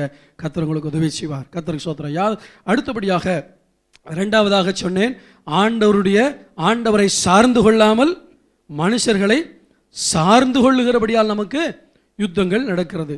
சரி, மூன்றாவதாக இது நமக்கு வெளியே நடக்கிற யுத்தம், நமக்கு உள்ள நடக்கிற ஒரு யுத்தத்தை பார்ப்போம். யாக்கோபு 4ஆம் அதிகாரம் 1-4 வரைக்கும் வாசிங்க. உங்களுக்குள்ளே யுத்தங்களும் சண்டைகளும் எதினாலே வருகிறது? உங்கள் அவயவங்களில் போர் செய்கிற இச்சைகளினால் அல்லவா? நீங்கள் இச்சித்தும் உங்களுக்கு கிடைக்கவில்லை. நீங்கள் கொலை செய்தும் பொறாமை உள்ளவர்களாயிருந்தும் அடையக்கூடாமற் போகிறீர்கள். நீங்கள் சண்டையும் யுத்தமும் பண்ணியும் நீங்கள் விண்ணப்பம் பண்ணாமல் இருக்கிறதுனாலே உங்களுக்கு சித்திக்கிறது இல்லை. நீங்கள் விண்ணப்பம் பண்ணியும் உங்கள் இச்சைகளை நிறைவேற்றும்படி செலவழிக்க வேண்டும் என்று தகாத விதமாய் விண்ணப்பம் பண்ணுகிறபடியினால் பெற்றுக்கொள்ளாமல் இருக்கிறீர்கள். இங்கே ஆண்டவர் சொல்ற காரியம்னா, உனக்குள்ள இருக்கிற இச்சை தான் உனக்குள்ள யுத்தத்தை கொண்டு வந்துகிட்டே இருக்கு. நீ விண்ணப்பம் பண்றது எதுக்காக விண்ணப்பம் பண்ற? உன் இச்சையை நிறைவேற்றுவதற்காக ஆண்டவர்கிட்ட வந்து ஜெபம் பண்ற. அப்படின்னு என்ன தெரியுமா? உன் சுய விருப்பத்தை நிறைவேற்றுவதற்காக, தேவ சித்தத்தின்படி வாழாமல் என் மனதும் என் மாம்சமும் எதை விரும்புகிறதோ அதை செய்வதற்காகவே நான் ஜெபம் பண்றேன். நான் சொல்லுவேன் பார்த்தீங்களா, ஆண்டவரே என் வாழ்க்கையில் நல்ல பார்ட்னர் வரணும், ஆண்டவரே கர்த்தருக்கு பயப்பட்டு எனக்கு அப்படி இருக்கணும் இப்படி இருக்கணும், எல்லாம் உங்கள் சித்தத்தின்படியே ஒரு பெண்ணை தாரும், அவள் எதிர் விட்டு எலிசபெத்தா இருக்க கடவுள். புரியுதா உங்களுக்கு? ஜெபம் பண்ணுறதுலாம் தேவனே உம்முடைய சித்தம், ஆனால் நான் உன்னை ஃபிக்ஸ் பண்ணிட்டேன், அவள் தான் எனக்கு வேணும். ஒத்த காலில் பிடிக்காத, கடைசி வரைக்கும் உனக்கு குரங்கு மாதிரி உன் முடியை பிடிச்சி இழுப்பா. புரியுதா உங்களுக்கு? இவன் என்ன, நான் ஏன் ஜெபம் பண்ணுறேன்? தேவனுடைய சித்தம் நிறைவேறுவதற்காக ஜெபம் பண்ணுறேன்னா, என் இச்சை நிறைவேறதுக்காக ஜெபம் பண்ணுறேன்னா, இச்சைகள் அதிகமாக உள்ளுக்குள்ளே அவயவங்களுக்குள்ளே போராட்டம் நடக்கும். ஆவி சொல்லும், அட பாவி அங்கே போகாத, நீ விழுந்து போவ, நீ ஆண்டவர்கிட்ட ஜெபிக்க முடியாதுன்னு சொல்லி அறிவு சொல்லும். அதனால என்ன இருக்கு, எத்தனை பேர் தப்பு பண்ணிட்டான், நான் மட்டுமா தப்பு பண்ண போறேன் போ அப்படின்னு அறிவு சொல்லும். சரீரம் அங்கே போகும், ஆத்மா பிடிச்சி இழுக்கும், ஆவி ஒரு பக்கம் பிடிச்சி இழுக்கும், உள்ளுக்குள்ளேயே சண்டை நடக்குதா இல்லையா உங்களுக்கு? ஏன்னா ஒரே ஒருத்தர் தான் ஆமேன்னு சொல்றாரு. உங்களுக்குள்ள பரிசுத்தத்துக்கும் பாவத்துக்கும் யுத்தம் நடக்குதா இல்லையா? நடக்குது இல்ல? உள்ளுக்குள்ள நடக்கிற யுத்தம், பரிசுத்தத்துக்கும் பாவத்துக்கும் யுத்தம் நடக்குது. ஏன் நடக்குது? என்னுடைய இச்சை. கிறிஸ்துவனுடையவர்கள் தங்கள் மாம்சத்தையும் அதன் ஆசை இச்சைகளையும் சிலுவையில் அடிக்காத நேரத்தில் தான் அது நம்மளை பதம் பார்க்குது. சிலுவையில் அடிச்சோம்னா நம்ம அதை பதம் பார்க்கலாம். ஆமென் சொல்லுவோமா? அப்ப உன்னுடைய சுய விருப்பமும் மனசும் மாம்சமும் என்ன சொல்லுதோ அதை செய்யும் பொழுது யுத்தங்கள் வர ஆரம்பிக்கிறது. இச்சித்தும் என்ன செய்ய மாட்டேங்குது, கிடைக்க மாட்டேங்குது. போர் செய்கிற உங்கள் மாம்சத்தில் போர் செய்கிற இச்சைகள், அந்த இச்சை வந்து சண்டை போடுது. சரி, எனக்கு குடிக்கணும்னு ஆசை வருது, போய் குடிச்சு வரேன். வீட்டில் மனைவி வந்து சொல்லுவா, பிள்ளைகளுக்கு ஃபீஸ் கட்ட முடியல, நீ குடிக்கிறதுக்கு மட்டும் இவ்வளோ பணத்தை செலவழிக்கிற. யுத்தம் வருதா வரலையா? உள்ளுக்குள்ள மட்டும் இல்லை, அது குடும்பத்திலே யுத்தத்தை கொண்டு வருது. இச்சைகள் நம்மளோடு முடிஞ்சு போகாதுங்க, நம்ம குடும்பத்தையும் பாதிக்கும். அதுக்கு சரியான ஒரு காரணத்தை சொல்கிறேன். 2 காரணத்தை நான் உங்களுக்கு சொல்ல விரும்புகிறேன். இந்த ஆகாப் ராஜாவுக்கு ரொம்ப ஆசை. அவன் வந்து தோட்டத்தில் ரொம்ப கவனத்தை செலுத்தினான்.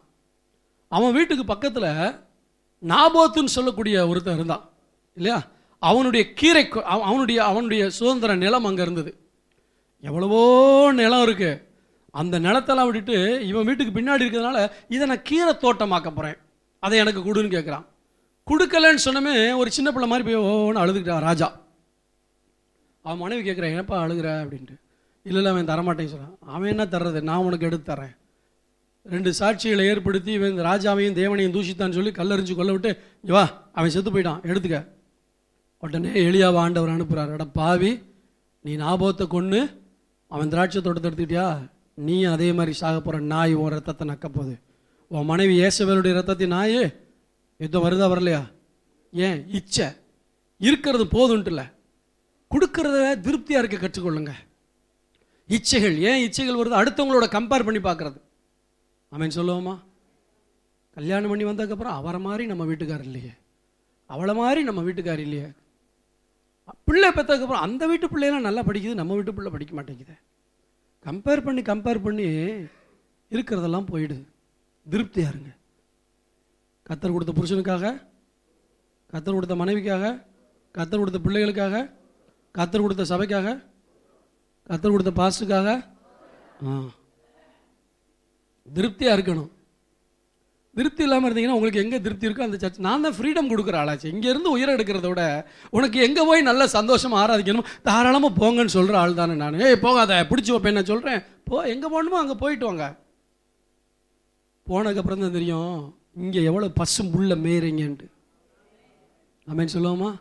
ஆத்மாவுக்கு தேவையான பசும் புல் எவ்வளோ இங்கே கிடைக்குதுங்கிறத வெளியே போனால் தான் தெரியும். காஞ்ச புல்லை பார்த்துட்டு வந்தால் தான் ஐயோ வரும். ஆண்டவர் சொல்லியிருக்காரு இன்னும் போனதெல்லாம் வரும் பாருங்க. ஆமே, பசும்புல்லை தேடி வரக்கூடிய நாட்கள் வரும். இது இப்போ இல்லை, 10 வருஷத்துக்கு முன்னாடியே கர்த்தர் சொன்னார். பல சபைகள்லேருந்து பசும்புல்லை தேடி ஆடுகள் வரும், நீ வேணான்னு சொல்லாதன்னு சொல்லியிருக்காரு. திருப்தி வரணும் நமக்கு. ஆண்டவர் கொடுக்குற காரியத்தில் திருப்தி இல்லாமல் வாழக்கூடாது. இச்சைகள் மனசும். அதனால தான் நமக்குள்ள என்ன செய்யுது? போராட்டம். சரி, தாவீதுக்கு ஏற்கனவே மீகாளுங்கிற மனைவி இருந்தான். ஓடும்போது மனைவியும் கூட்டிட்டுல ஓடி இருக்கணும். அவளும் வரலன்ட்டா, இவனும் வேணான்ட்டு போயிட்டான். வாழ்க்கையில் ஏற்ற தாழ்வுகளில் புருஷனோட இருந்து பழகணும். புருஷன்ட்ட கை நிறையா பணம் வரும்போது அன்பே அப்படிங்கிறது, அவர் பாக்கெட்டில் பணம் இருக்குமே ஐயா இது இருக்கக்கூடாது. புரியுதா? பணத்துக்காக புருஷன்ட்ட பழகாதீங்க, மனுஷனுக்காக பழகுங்க. ஆமென் சொல்லுவோமா? புருஷன்ட்ட அது சிலர் இச்சைகளை நிறைவேற்றுறதுக்கு என்ன செய்வோமா? கிரெடிட் கார்டு தோத்துறோம். எனக்கு அடிக்கடி ஃபோன் வரும், சார் உங்களுக்கு நாங்கள் எங்கள் பேங்க்லேருந்து கிரெடிட் கார்டு கொடுக்கலான்ட்டு நாங்கள் உங்களை பேரை செலக்ட் பண்ணியிருக்கோம். ஏம்மா என்ன கடன்காரனாக்கிறதுக்கு உனக்கு என்னம்மா சந்தோஷம்? சாரி சார்னு ஃபோனை வச்சுருவாங்க. இன்றைக்கி வரைக்கும் எனக்கு ஏகப்பட்ட ஃபோன் வருது, உங்களுக்கு கிரெடிட் கார்டு வேணுமான்ட்டு. நான் சொல்கிற ஒரே பதில், ஏன் அடிபடலாமல் நான் சொல்கிறேன், என்ன கடன்காரனாக்கி பார்க்குறதுல உங்களுக்கு என்னம்மா சந்தோஷம்? இருந்தால் செலவழிங்க, இல்லாட்டி விட்டுருங்க. இச்சைகள் வேண்டாம். கடன் வாங்கி எதுவும் என்ன செய்யாதீங்க, செலவழிக்காதீங்க. அது நம்ம தலையில் பாரம் ஆகிடும். அன்பான கணவன் மனைவிக்குள்ள என்ன வந்துடும்? கடன் அதிகமாக என்ன வரும்? சண்டை வரும், பிரச்சனை வரும், போராட்டம் வரும். இருக்கிறத வச்சு திருப்தி வாழ்க்கையில் வரணும். இருக்கிறது நமக்கு போதுங்கிற எண்ணம் நம்முடைய வாழ்க்கையில் வரணும். தாவீதுனுடைய வாழ்க்கையில் மீகாளுங்கிற ஒரு மனைவியை கொடுத்தாரு. சரி, அதுக்கப்புறம் என்ன பண்ணான்? அபிகாயில்ங்கிற ஒரு மனைவியை எடுத்தான். அதுக்கப்புறம் பச்சைபாலை ஆசைப்பட்டு அவளை கெடுத்துட்டான். குழந்தை பிறக்க போகுதுன்னு சொல்லுமே புருஷனை என்னென்னமோ டெக்னிக் பண்ணி பார்த்தான். கர்த்தருக்கு அனுமதிக்கலை, புருஷனை கொண்டுட்டான். புருஷனை கொண்டு அவளை தன்னுடைய மனைவியை எடுத்துக்கிட்டான். இதை யார் பார்க்குறா? கர்த்தரும் பார்க்குறாரு, நீ பண்ணுற தப்ப உன் பிள்ளைகளும் பார்த்துக்கிட்டு தான் இருக்காங்க. புரியுதா உங்களுக்கு? தாவீதுடைய பிள்ளைகள் பார்த்தாங்களா இல்லையா? அதை பார்த்தாங்க. அதனால என்னாச்சு? அடுத்த காரியம் பாருங்க. அடுத்த காரியம், தாமார் மேலே அம்னோன் ஆசை வைக்கிறான். யார்? என்ன முறை வேணும்? சகோதரி முறை வேணும். ஆசைப்பட்டது மட்டுமல்ல, அவளை நேக்கா கொண்டு வந்து கற்பழிச்சுட்டு வெறுத்துறான். அதனால அப்சலோமுக்கு அம்னோனுக்கு என்ன நடக்குது? யுத்தம். புரியுது உங்களுக்கு? இச்சைகள் என்னத்தை கொண்டு வரும்? வாழ்க்கையில் யுத்தத்தை கொண்டு வரும். அம்னோன் வெறுத்து தள்ளிட்டான். ராஜாவுக்கு கோபம் பற்றி எரியுது.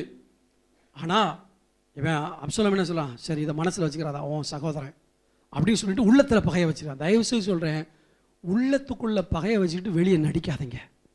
அது உங்களுக்கு ஆபத்து ஒரு நாள். அதனால ஓப்பனாக இருங்க. இவன் உள்ளத்தில் பகையை வச்சுட்டு ரொம்ப சூப்பர் பரிசுத்தவான் மாதிரி, சரி அவன் சகோதரன் இதெல்லாம் மனசு பெருசாப்படுத்தாதம்மா, மனசில் வைக்காதம்மா அப்படின்னு சொல்லிட்டு இவனை கொல்றதுக்கு திட்டம் திட்டிக்கிட்டு இருக்கான். அப்பாட்ட போகிறான், நான் ஆட்டு மயிர் கத்திரிக்க போகிறேன், எல்லா சகோதரர்கள்லாம் வர சொல்லுங்கள். எதுக்குப்பா உனக்கு வீண் செலவுங்கிறார். இல்லை வர சொல்லுங்கள். வேணாம், அட்லீஸ்ட் அம்னோனையாவது வர சொல்லுங்கள். செட்டப் பண்ணிட்டான். நான் சொல்கிற நேரத்துக்கு அம்னோனை அடிச்சு கொள்ளுங்க, அப்படி தானே சொல்லுங்க. அம்னோனை அடியுங்க. யுத்தம் நடக்குது, வந்தான் அடித்தான். அத்தனை பேர் ஐயோமான்னு கத்திட்டு போகிறானுங்க. இப்போ அவனுடைய இச்சை நாவி எங்கே வந்துருச்சு? பிள்ளைக்குள்ளே வந்துருச்சு. சகோதரிகளே, உங்கள் பாவம் உங்கள் பிள்ளைகளை தொடர்ந்து பிடிக்காதபடி உங்களை தாழ்த்தி தேவ சமூகத்தில் ஒப்பு கொடுங்க. பிள்ளைங்க பார்க்குறாங்க, உன்னுடைய டிஎன்ஏ தான் உன் பிள்ளைக்குள்ளே இருக்கு, உன்னோட ரத்தம் தான் உன் பிள்ளைக்குள்ளே ஓடிக்கிட்டு இருக்கு. நீ பிள்ளைய அடிக்கிறதுல பிரயோஜனம் இல்லை, நீ மனம் திரும்புறது தான் இருக்கு. நீ மனம் திரும்பினா பிள்ளைங்களும் மனம் திரும்புவாங்க. தாவீது தப்பு பண்ணிட்டான். பிள்ளைங்க பார்க்குறாங்க, பிள்ளைங்க பெரியவங்களாயிட்டாங்க. சின்ன பிள்ளையா இருக்கும்போது பரவாயில்ல, பிள்ளைங்க பெரியவங்களாயிட்டாங்களே, நம்ம தப்பு பண்ணக்கூடாது, பிள்ளைங்க பார்த்துக்கிட்டு இருக்காங்களே, நீ நாளைக்கு என்னதான் புத்தி சொன்னாலும் பிள்ளைங்க கேட்க மாட்டாங்க. தாவீது புத்தி சொல்லக்கூடிய தகுதியை இழந்துட்டான். இப்போ யுத்தம். அடுத்து அப்சலோம் யாருக்கு விரோதமாக எழும்புறான்? ராஜாவுக்கு விரோதமான வெறுங்காலோட ஓடுறான். அப்போ பயங்கர யுத்தம் நடக்குது. அன்னையிலிருந்து தாவீதுனுடைய வாழ்க்கையில் ஓயாத யுத்தம். எப்போ? பாவம், ஈச்சை, உள்ளுக்குள்ளேயும் போராட்டம், வெளியவும் போராட்டம். இந்த யுத்தம் யாரால் வந்தது? இதில் உதவி செய்யணும் ஆண்டவர்கிட்ட கேட்டாங்க, ஹெல்ப் பண்ணுவாரா? மனம் திரும்பினால் யுத்தம் நிற்கும். இந்த யுத்தங்கள் எல்லாம் நம்முடைய வாழ்க்கையில் வந்துக்கிட்டே இருக்கு. கர்த்தர் ஸ்தோத்திரம். இன்னொரு காரியத்தை வாசிங்க. என்னாகமத்தின் புத்தகம் 22ஆம் அதிகாரம் 22ஆம் வசனம். அவன் போகிறதினாலே தேவனுக்கு கோபம் உண்டது. கர்த்தருடைய தூதனானவர் வழியிலே அவனுக்கு எதிராளியாக நின்றார். வழியிலே அவனுக்கு எதிராளியாக நின்றார். 32ஆம் வசனத்தை வாசிங்க. கர்த்தருடைய தூதனானவர் அவனை நோக்கி, நீ உன் கழுதையை இதனோட 3 தரம் அடித்ததென்ன? உன் வழி எனக்கு மாறுபாடா இருக்கிறதுனால் நான் உனக்கு எதிரியாக புறப்பட்டு வந்தேன். என்ன சொல்றாரு? நான் உனக்கு சமாதானத்தின் தேவன் சொல்றாரு. யாக்கோபின் தேவன் அடைக்கலமானவர்னு படிக்கிறோமே, அந்த தேவன் சொல்றாரு, நான் உனக்கு தேவனையே நீ எதிரியாக்கிட்டேனா அவற்றை அடைக்கலம் தேட முடியுமா? ஏன் எதிரியா மாறினாரு? உன் வழி எனக்கு மாறுபாடாயிருக்கிறபடியா. ஆமென் சொல்லுவோமா? அல்லேலூயா. மாறுபாடு உள்ளவன் கர்த்தருக்கு அருவருப்பானவன். மாறுபாடு உள்ளவன் கர்த்தருக்கு ஸ்தோத்திரம்டாக. ஆண்டவருடைய சித்தம்னு நம்முடைய வாழ்க்கையில் ஒன்று இருக்கு, சுய சித்தம்னு ஒன்று இருக்கு. ஆண்டவர் தம்முடைய பிள்ளைகள் தன்னுடைய சித்தத்தின்படி வாழ வேண்டும் என்று ஆசைப்படுகிறார். ஒரு காரியத்தை ஒன்று செய்யாதன்னு சொல்லும் பொழுது செய்யாம விட்டுரு. 10 நாள் கழிச்சு மறுபடியும் இப்போ ஆண்டவர் ஒன்றும் சொல்ல மாட்டாரு அப்படின்னு செய்யாத. எப்பவா இருந்தாலும் ஒரு தடவை சொன்னார்னா சொன்னதான். போன மாதம் தானே வேணான்னு சொன்னார், இந்த மாதம் ட்ரை பண்ணி பார்ப்போம்.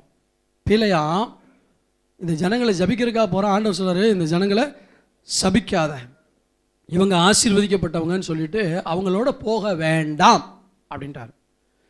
இன்னைக்கு கேட்டாலும் வேண்டாம் தான், நாளைக்கு கேட்டாலும், ஒரு வருஷம் கழிச்சு கேட்டாலும் வேண்டாம் தான். ஏன்னா மனம் மாற அவர் மனுபுத்திரன் அல்ல. இவன் முதல்ல, ஏன்னா இவன் வழி விலகிறதுக்கு காரணம் இவன் கண்களை ஒன்று பறிக்குது. என்னது?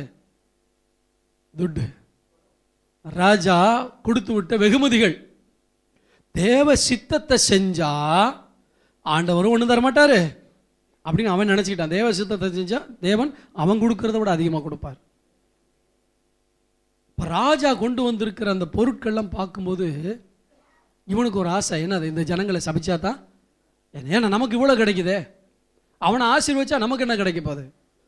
ஆண்டவர் சொல்றாரு, அவங்களோட போக வேண்டாம், அவங்கள சபிக்கவும் வேண்டாம். அடுத்து இன்னொரு ராஜா அதை விட பெரிய ஆளாக அனுப்புகிறான். கொஞ்சம் கனமுள்ள ஆட்கள், இன்னும் கொஞ்சம் பணம் ஜாஸ்தியாக வருது. இப்போ சொல்கிறான், கொஞ்சம் பொறு, இப்போ என்ன சொல்கிறாருன்னு கேட்டு வரேன். நீ எப்போ கேட்டாலும் ஒன்று தான் சொல்லுவார். கர்த்தர் சொல்லிடுவாரோங்கிறதுக்கு தான் நிறைய பேர் கர்த்தர்கிட்ட போகிறதே இல்லை. ஜெபம் பண்ணால் கர்த்தர் நம்ம கூட பேசுவார். ஆமாவா இல்லையா? அதுக்கு தான் நிறைய பேர் ஜெபமே பண்ணுறதில்ல. ஏன் தெரியுமா? ஜெபம் பண்ணால் இதை செய்யாதம்பாரு, இதை விடும்பாரு, அதை செய்யும்பாரு, இதை செய்யும்பாரு. இதுக்கு தான் வம்பு. எதுக்குன்ட்டு என்ன செய்யறதில்ல, ஆண்டவர்கிட்ட பேசுகிறதே இல்லை. நீ பேசிப்பாரு, விட சொன்னால் விட்டுப்பாரு, போக சொன்னால் போய்ப்பாரு. அதுக்கப்புறம் வாழ்க்கையினுடைய மேன்மை எங்கேயோ போயிடும். இப்போ இந்த பிள்ளையாம் 2வது முறை போகிறான். ஆண்டவர் பார்த்தாரு, போ அப்படின்ட்டார். ஏன்? சொல்லி திருந்தாத கேஸ் இது, இஷ்டத்துக்கு விட்டுட்டார். நல்லா கவனிங்க. ஒரு ஊழியக்காரனாக இருக்கட்டும், யாராக இருக்கட்டும், கைக்கு அடங்கும் போதில் கண்டிப்போம். நீங்கள் திமிர்னீங்கன்னா கண்டுக்காம விட்டுருவோம். அது யாருக்கு நஷ்டம்? அவங்களுக்கு தான் நஷ்டம். உங்களை கண்டுக்கிறல, உங்களை ஒரு பொருட்டாவே நினைக்கலைன்னா உங்களுக்கு ஆபத்து. கேட்டிங்களா? பாசி எப்போ பார்த்தாலும் நம்மளே தொந்தரவு பண்ணுறாரு, நம்மளை திட்டுறாரு, நம்மளை பேசுகிறாருன்னு உனக்கு நல்லது. உன்னை கண்டுக்காம விட்டாருன்னு உனக்கு நல்லதில்லை. இப்போ பாருங்க, இவன் ஆண்டவர் போ அப்படின்ட்டார். ஆண்டவரே முதல்ல போக வேணான்னு சொன்னீங்க, இப்போ போன்னு சொல்கிறீங்களே, உண்மையிலே போ சொல்கிறீங்களான்னு ஒரு வார்த்தை கேட்டிருந்தான்னா கர்த்தர் சொல்லியிருப்பார். போன்னு சொன்ன உடனே குஷி ஐயாவுக்கு. ஏன்னா இவ்வளோ பணமும் என்ன செய்ய போகுது, நமக்கு வரப்போகுது. ஓடுறான் ஓடுறான் ஓடுறான் ஓடுறான், எடுத்துக்கிட்டு போகிறான். அங்கே போனமே ஆண்டவர் வாயை மாற்றி விட்டார். அதுக்கு இடையில தான் இது நடக்குது. என்னது? ஒரு தூதன் உருவின பட்டயத்தோடு நிற்கிறார். கழுதை கண்ணு தெரியுது. கழுதைக்கு தெரிகிற கர்த்தருடைய தூதன் யாருக்கு தெரியல? பேலையாம் தீர்க்கதரிசிக்கு தெரியல. எப்பா உன் கண்ணுக்கு ஆண்டவர் தெரிகிறாரா? பேய் போனாலும் மிருகங்களுக்கு தெரியும், கத்தர் போனாலும் மிருகங்களுக்கு தெரியும். ஏன்னா அவர் படைத்தவர். கழுதைக்கு கண்ணு தெரிஞ்சு கத்தரை பார்க்குது, மனுஷனுக்கு என்ன செய்யல? கத்தரை பார்க்கறக்கு கண்ணு தெரியல. அவன் ஒரு தீர்க்கதரிசி, கண்கள் அடைக்கப்பட்டிருக்கு. இந்த கழுதை வரை போது அவன் செவுத்துல அப்படி போட்டு உரசுது. ஆமாம், முட்டியெல்லாம் தேயத்தான் செய்யும். ஏன்? நீ போகிற வழி கத்திருக்கு, அங்கங்கே விழுந்து வாரி வருவ. அங்கே போகுது, அங்கே தேய்க்குது, இங்கே தேய்க்குது, அங்கே கொண்டு போகுது, இங்கே கொண்டு போகுது. கடைசியில் அவனுக்கு கோபம் பட்டு பட்டு பட்டு பட்டு அடிக்கிறான். ஏன்? அப்போ கழுதை வாயை திறக்கிறாரு. கழுதை பேசுது, பேசாத மிருகம் பேசிட்டு. அப்போ தான் கத்தர் கண்ணை திறக்கிறார். பார்த்துமே தடால்னு விழுந்துட்டான். நான் உனக்கு சப்போர்ட் வரல, எதிரியாக வந்திருக்கேன். தம்பி, தங்கச்சி, சகோதரனே, சகோதரியே, உங்கள் வழி கத்தருக்கு பிரியமாக இருக்கா? கத்தருக்கு மாறுபாடாக இருக்கா? கத்தருக்கு மாறுபாடாக இருந்தால் யுத்தம் நடக்கும். இதெல்லாம் நெகட்டிவ் காரியங்கள். ஆனால் இன்னொரு காரியத்தை சொல்கிறேன். மத்தேயு 24:9 வாசிங்க. அப்பொழுது உங்களை உபத்திரவங்களுக்கு ஒப்பு கொடுத்து உங்களை கொலை செய்வார்கள். என் நாமத்து நிமித்தம் நீங்கள் சகல ஜனங்களாலும் பகைக்கப்படுவீர்கள். ஆண்டவர் என்ன சொல்றாரு? என் நாமத்து நிமித்தம் சகல ஜனங்களாலும் இதுக்கு பேர் என்னது? வாழ்க்கையில் வரக்கூடிய யுத்தம். இந்த யுத்தம் தேவனுடைய பிள்ளைகளாக வாழ்வதினால் நமக்கு வரக்கூடிய யுத்தம். இதுக்கு முன்னாடி நான் சொன்ன யுத்தங்கள் எல்லாம் நம்முடைய கீழ்ப்படியாமை, நம்முடைய பாவம், நம்முடைய அசுத்தம், இவைகளால் தேவனே நமக்கு ஏற்படுத்துகிற யுத்தங்கள். அதுக்கு அவர் உதவி செய்ய முடியாது. மனம் திரும்பினாத்தான் அதுக்கு உதவி செய்வார். ஆனால் இந்த யுத்தம் இருக்கிறது, நான் கர்த்தருடைய பாதத்தில் உட்காந்து ஜெபம் பண்ணி, கர்த்தருடைய வசனத்தை வாசி, கர்த்தருடைய ஊழியத்தை செஞ்சு, கர்த்தருக்கு பிரியமா நடக்கும்போது, கர்த்தருடைய எதிரி ஒருத்தன் இருக்கானே, சவுலின் குடும்பத்தார், அந்த சவுலின் குடும்பத்தார் என்னோடு கூட போராடுவாங்க. அந்த யுத்தத்தில் தான் கர்த்தர் எனக்கு ஜெயம் கொடுக்க என்னோடு கூட இருக்கிறார். அல்லேலூயா. சத்தமா சொல்லுவோமா? அல்லேலூயா. ஐயா, நான் உண்மையா ஆண்டவருக்கு பிரியமா வாழ்றேனே, ஏன் என் வாழ்க்கையில இவ்வளவு யுத்தம்? கவலைப்படாத, உனக்காகத்தான் கர்த்தர் யுத்தம் பண்ண போறார். நான் கர்த்தருக்கு உண்மையா இருக்கேன், வேலை செய்யற இடத்துல நான் லஞ்சம் வாங்கல, கர்த்தருக்கு உண்மையா இருக்கேன், ஆனா போராட்டம். கவலைப்படாத, அந்த யுத்தத்தில் கர்த்தர் யுத்தத்தில் வல்லவராக இருந்து உனக்காக யுத்தம் செய்கிற தேவனா இருக்கிறார். இன்னைக்கு பாடணும் இல்லையா? எனக்கா யுத்தம் செய்யும் என் தேவன் என்னோடு உண்டு. நீ கர்த்தருக்காக வாழ்ந்து பார். நீ கர்த்தருக்காக வாழும் பொழுது உனக்கு எதிராக வருகிற அத்தனை சேனைகளையும் கலங்கடிக்க என் தேவன் வல்லவராக இருக்கிறார். ஆமென், அல்லேலூயா. அதை விட்டுட்டு கர்த்தருக்கு பிரியமில்லாமல் வாழ்ந்து அதனால யுத்தத்தை நீயே சம்பாரிச்சுட்டு ஆண்டவட்ட வந்தேன்னா யுத்தம் தீராது. நீ மனம் திரும்பினா தான் யுத்தம் தீரும். ஆனால் நீ மனம் திரும்பின ஆளாக இருந்து நீ கர்த்தருக்காக வாழும் பொழுது உனக்கு யுத்தம் வந்துச்சுன்னா, அடுத்தவங்க உன்னை பகைச்சாங்கன்னா, ஆண்டவர் இந்த யுத்தத்தில் உனக்கு உதவி செய்வார். பிசாசு, அதிகாரங்கள், துரைத்தனங்கள், இவையெல்லாம் பயன்படுத்தி தேவ ஜனங்களுக்கு எதிராக பிசாசு யுத்தத்தை கொண்டு வருவார். இன்னைக்கு இருக்கிற அரசாங்கம் யார் கையில் இருக்கு? சத்துருடைய கையில் இருக்கு. அப்போ அரசாங்கம் யாருக்கு விரோதமாக தான் வரும்? ஒரு நாளும் கிறிஸ்தவங்களுக்கு சப்போர்ட்டாக அரசாங்கம் வராது. ஏன்னா அது யார் கையில் இருக்கு? பிசாசு கையில் இருக்கு. மக்கள், உலகம், எல்லாமே எல்லா டிபார்ட்மெண்ட், வியாபாரம் யார் கையில் இருக்கு? அவன் கையில் இருக்கு. பொருளாதாரம் யார் கையில் இருக்கு? அவன் கையில் இருக்கு. ஸோ தேவ பிள்ளைகளுக்கு எதிராக பொருளாதார யுத்தம் ஒரு பக்கம் நடக்கலாம், சரீர பலவீனம் என்கிற யுத்தம் ஒரு பக்கம் நடக்கலாம், குடும்பத்தில் சமாதானம் இல்லைங்கிற ஒரு யுத்தம் நடக்கலாம், அப்படி இப்படி எத்தனையோ காரியங்கள் நடக்கலாம். ஆனால் எத்தனை யுத்தங்கள் வந்தாலும் நீங்கள் கர்த்தருடைய பிள்ளையா இருக்கிறதுனால, கர்த்தாவே பலமுள்ளவனுக்கு ஆகிலும் பலனற்றவனுக்கு ஆகிலும் உதவிகள் செய்வது உமக்கு லேசான காரியம் என்று சொல்லி அவரிடத்தில் வருவீர்கள் என்றால் என் தேவன் உங்களுக்காக யுத்தம் பண்ணுவார். யாத்ராமம் 14:14 வாசியுங்கள். யாத்ராமம் 14:14. கர்த்தர் உங்களுக்காக யுத்தம் பண்ணுவார், நீங்கள் சும்மா இருப்பீர்கள். அல்லேலூயா. யாருக்காக யுத்தம் பண்ணுகிறார்? எகிப்து என்கிற பாவத்திலிருந்து, எகிப்து என்கிற இருளின் தேசத்திலிருந்து மீட்கப்பட்ட கூட்டம். இந்த மீட்கப்பட்ட கூட்டம் கானானை நோக்கி போய் கொண்டிருக்கிறது. கர்த்தருடைய வழிகளில் நடக்கிற பாஸ்டர் மோசஸ் அவர்களை நடத்தி கொண்டு போகிறார். தேவ பிரசன்னம் இருக்கிறது, தேவ மகிமை இருக்கிறது. பகலிலே மேகஸ்தம்பத்தினாலும் இரவிலே அக்னி ஸ்தம்பத்தினாலும் தேவன் அவர்களோடு இருக்கிறார். மீட்கப்பட்ட கூட்டம். இந்த மீட்கப்பட்ட கூட்டத்துக்கு விரோதமாக ஒருத்தன் வந்தபோது சொல்றாரு, நீ சுமார் நான் பார்த்துக்கிறேன். நீ மீட்கப்பட்ட கூட்டமா இருந்தேன்னா, நீ ரட்சிக்கப்பட்ட ஒரு ஆளா இருந்தா, கர்த்தருக்காக நீ வாழ்ற ஆளா இருந்தா, உனக்கு விரோதமாக எழும்புகிற அத்தனை பிரச்சனைகளுக்காக அவர் சொல்லுவார், நீ கம்முனு நான் பார்த்துக்கிறேன்னு சொல்லுவார். இதுதான் என் தேவன் எனக்காக. எய்த்து விட்டு வெளியே வந்துட்டீங்களா? எகிப்தை விட்டு வெளியே வந்துட்டீங்களா? பாவத்தை விட்டு வெளியே வந்துட்டீங்களா? ஐயோ, அந்த எகிப்து பொல்லாதது, சீக்கிரத்தில் வெளியே வந்துரு. கர்த்தர் உனக்கா யுத்தம் பண்ண ஆசைப்படுவார். ஆமென் சொல்லுவோமா? கர்த்தர் சோதரர் 24-25 வசனத்தை வாசிங்க. யாத்திராகமம் 14-24-25. கிழக்கு வெளுத்து வரும் ஜாமத்தில் கர்த்தர் அக்கினியும் மேகவுமான ஸ்தம்பத்திலிருந்து எகிப்தியரின் சேனையை பார்த்து அவர்கள் சேனையை கலங்கடித்து அவருடைய ரதங்களிலிருந்து உருளைகள் கலலவும் அவர்கள் தங்கள் ரதங்களை வருத்தத்தோடு நடத்தவும் பண்ணினார். அல்லேலூயா. யார் யுத்தம் பண்றது? மோசேயும் ஜனங்களும் பத்திரமா இருக்காங்க. இவர் தான் எல்லாத்தையும் பார்க்கிறார். எங்க கலட்டணுமோ அங்க கலட்டுறாரு, எங்க உடைக்கணுமோ அங்க உடைக்கிறாரு, எங்க மூழ்கடிக்கணுமோ அதெல்லாம் அவர் பார்த்துக்கிடுவாருங்க. உங்க வேலை ஊழியக்காரன் காட்டுற பாதையில நீங்க போக வேண்டியதுதான். ஊழியக்காரன் காட்டுற பாதையில நீங்க பாட்டுக்கு போய்கிட்டு இருந்தீங்கன்னா உங்களுக்கு விரோதமா வர்ற யுத்தத்தெல்லாம் அவர் பார்த்துக்கிடுவாரு. யுத்தம் கர்த்தருடையது. உங்களுக்காக கர்த்தர் யுத்தம் செய்வார். எகிப்தியருக்கு விரோதமாக கர்த்தர் யுத்தம். கர்த்தர் யுத்தம் பண்ற விதம் எப்படி தெரியுமா? எல்லாம் ஒரே மெத்தட்ல யுத்தம் பண்ண மாட்டார். ஒரு சிலதை சொல்லேன். முதல்ல வாசிங்க 2 நாளாகமம் 20-22 வாசிங்க. வேகமா வேகத்தில் எடுத்து வாசிங்க பார்க்கலாம். இன்னைக்கு இதை முடிக்காம இந்த செய்தி முடிவு. அவர்கள் பாடி துதி செய்ய தொடங்கின போது யூதாவுக்கு விரோதமாய் வந்து பதிவிருந்த அம்மோன் புத்திரரையும் மோவாபியரையும் சேயீர் மலை தேசத்தாரையும் ஒருவருக்கு விரோதமாய்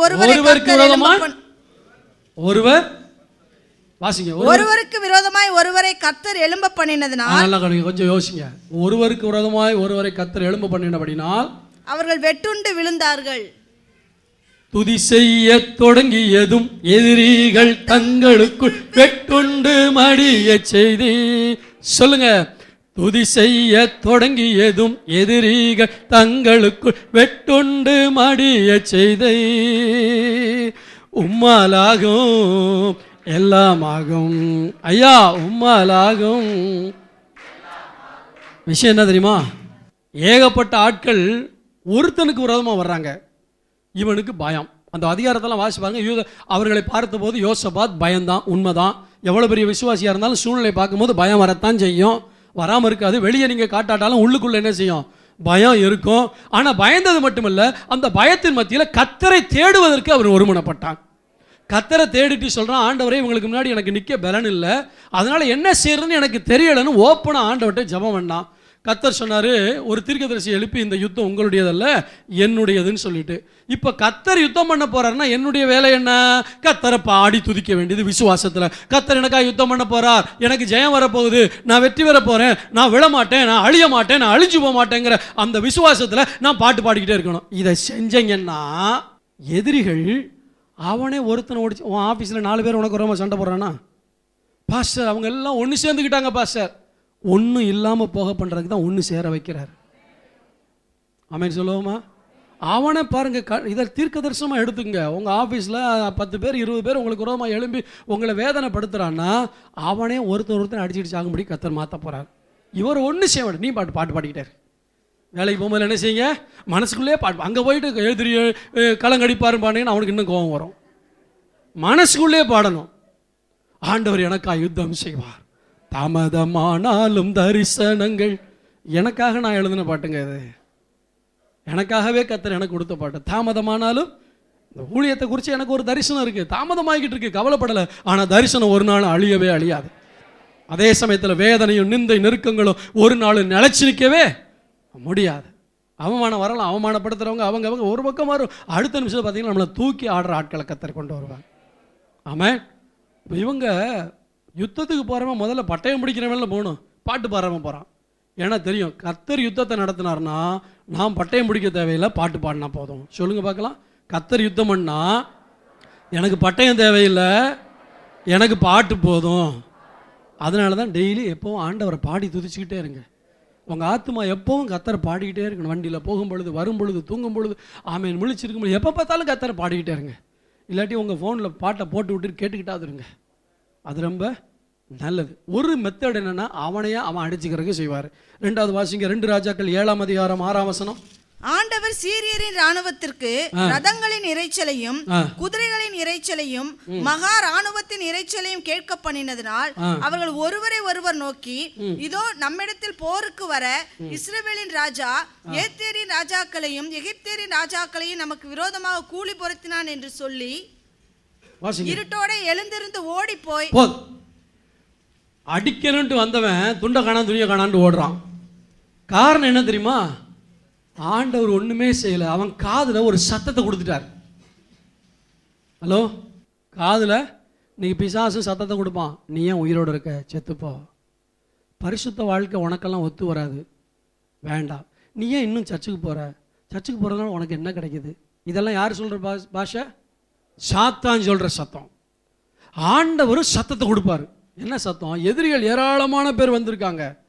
இப்போ ஆண்டவர் பார்த்தாரு, இங்கே தன்னுடைய பிள்ளைகள் வேதனையோடு இருக்காங்க, பஞ்சத்தில் இருக்காங்க, பசியில் இருக்காங்க, இவங்களுக்கெல்லாம் சாப்பாடு போடணும். பார்த்தாரு, எப்படி அந்த சவுண்டு வந்துச்சுன்னு தெரியல. தூதர்கள் போய் மிமிக்ரி பண்ணாங்களா? ஒருவேளை நான் அப்படிலாம் கற்பனை பண்ணி பார்க்குறேன். தூதர்கள் போய் அங்கே போயிட்டு எல்லாம் அந்த சின்ன பிள்ளைகள்லாம், அந்த நம்ம சர்ச்சில் முதல்ல சந்தீப்னு ஒரு தம்பி இருந்தானே, அவன் ஏகப்பட்ட ஃப்ளைட்டு போகிற மாதிரி அப்படி இப்படின்னு நிறையா அவன் மிமிக்ரி பண்ணுவான்.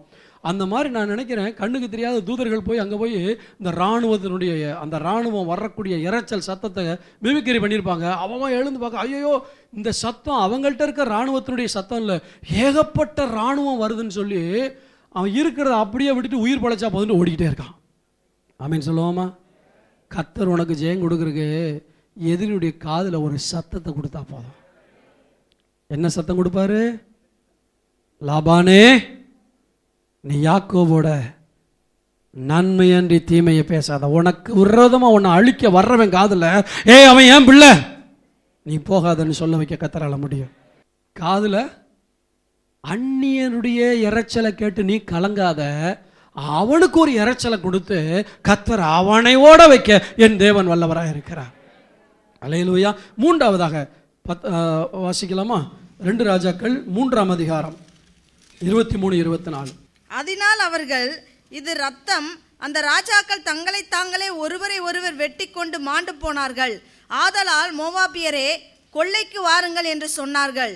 அவர்கள் இஸ்ரவேலின் பாளையத்திற்கு வந்த போதவெனில் இஸ்ரவேலை எழும்பி மோவாபியரை தங்களுக்கு முன்பாக ஓடி போகத்தக்கதாய் முறியடித்து அவர்கள் தேசத்திற்குள் புகுந்து அங்கேயே மோவாபியரை முறியடித்து. நல்ல கவனிங்க, இங்கே என்ன தெரியுமா மெத்தடை ஃபாலோ பண்ணுறாரு? தண்ணி இல்லாமல் கஷ்டப்படுறாங்க, குடிக்க தண்ணி இல்லை, சாக போகிறோன்னு.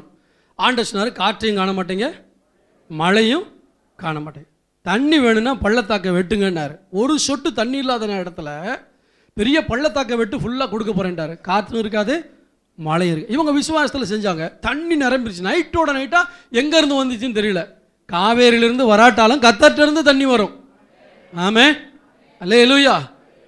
கர்த்தர் தண்ணி கொடுக்க வல்லவராக இருக்கிறார். இப்போ ராத்திரியில் தூங்கி எந்திரிக்கிறதுக்குள்ள தண்ணி நிறையா இருக்கு. காலையில் சூரியன் உதயமாகுது, சூரியன் தண்ணியில் பட்டால் தண்ணி எப்படி தெரியும்? ரத்தம் மாதிரி தெரியும். இந்த எதிரிகள் என்ன தெரியுமா நினைச்சாங்க?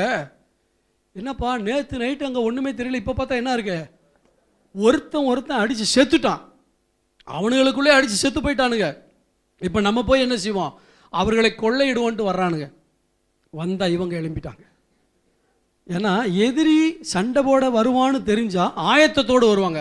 இவன் எதிரியோட சண்டை போடுறதுக்காக வரல, கொள்ளையடிக்கிறதுக்காக வந்தான். அவன் மைண்டில் கொள்ளையடிக்கணும்னு வந்ததுனால இவனை கர்த்தர் எழுப்பி அவனை ஓட விட்டார். ஆமேன் சொல்லுவோமா? இது கர்த்தருடைய மெத்தட். புரியுதா உங்களுக்கு? ஒரு பக்கம் இராணுவத்தினுடைய இரைச்சலை கொடுப்பாரு, இன்னொரு பக்கம் ஒரு பச்சை தண்ணியை வச்சு கர்த்தர் என்ன செய்வார்? அற்புதத்தை செய்கிற தேவனாக இருக்கார். இன்னொரு பக்கம் ஒருத்தன் அடிச்சுக்கிட்டு சாகும்படி செய்வார். 19ஆம் அதிகாரம் 34-35 வாசிங்க.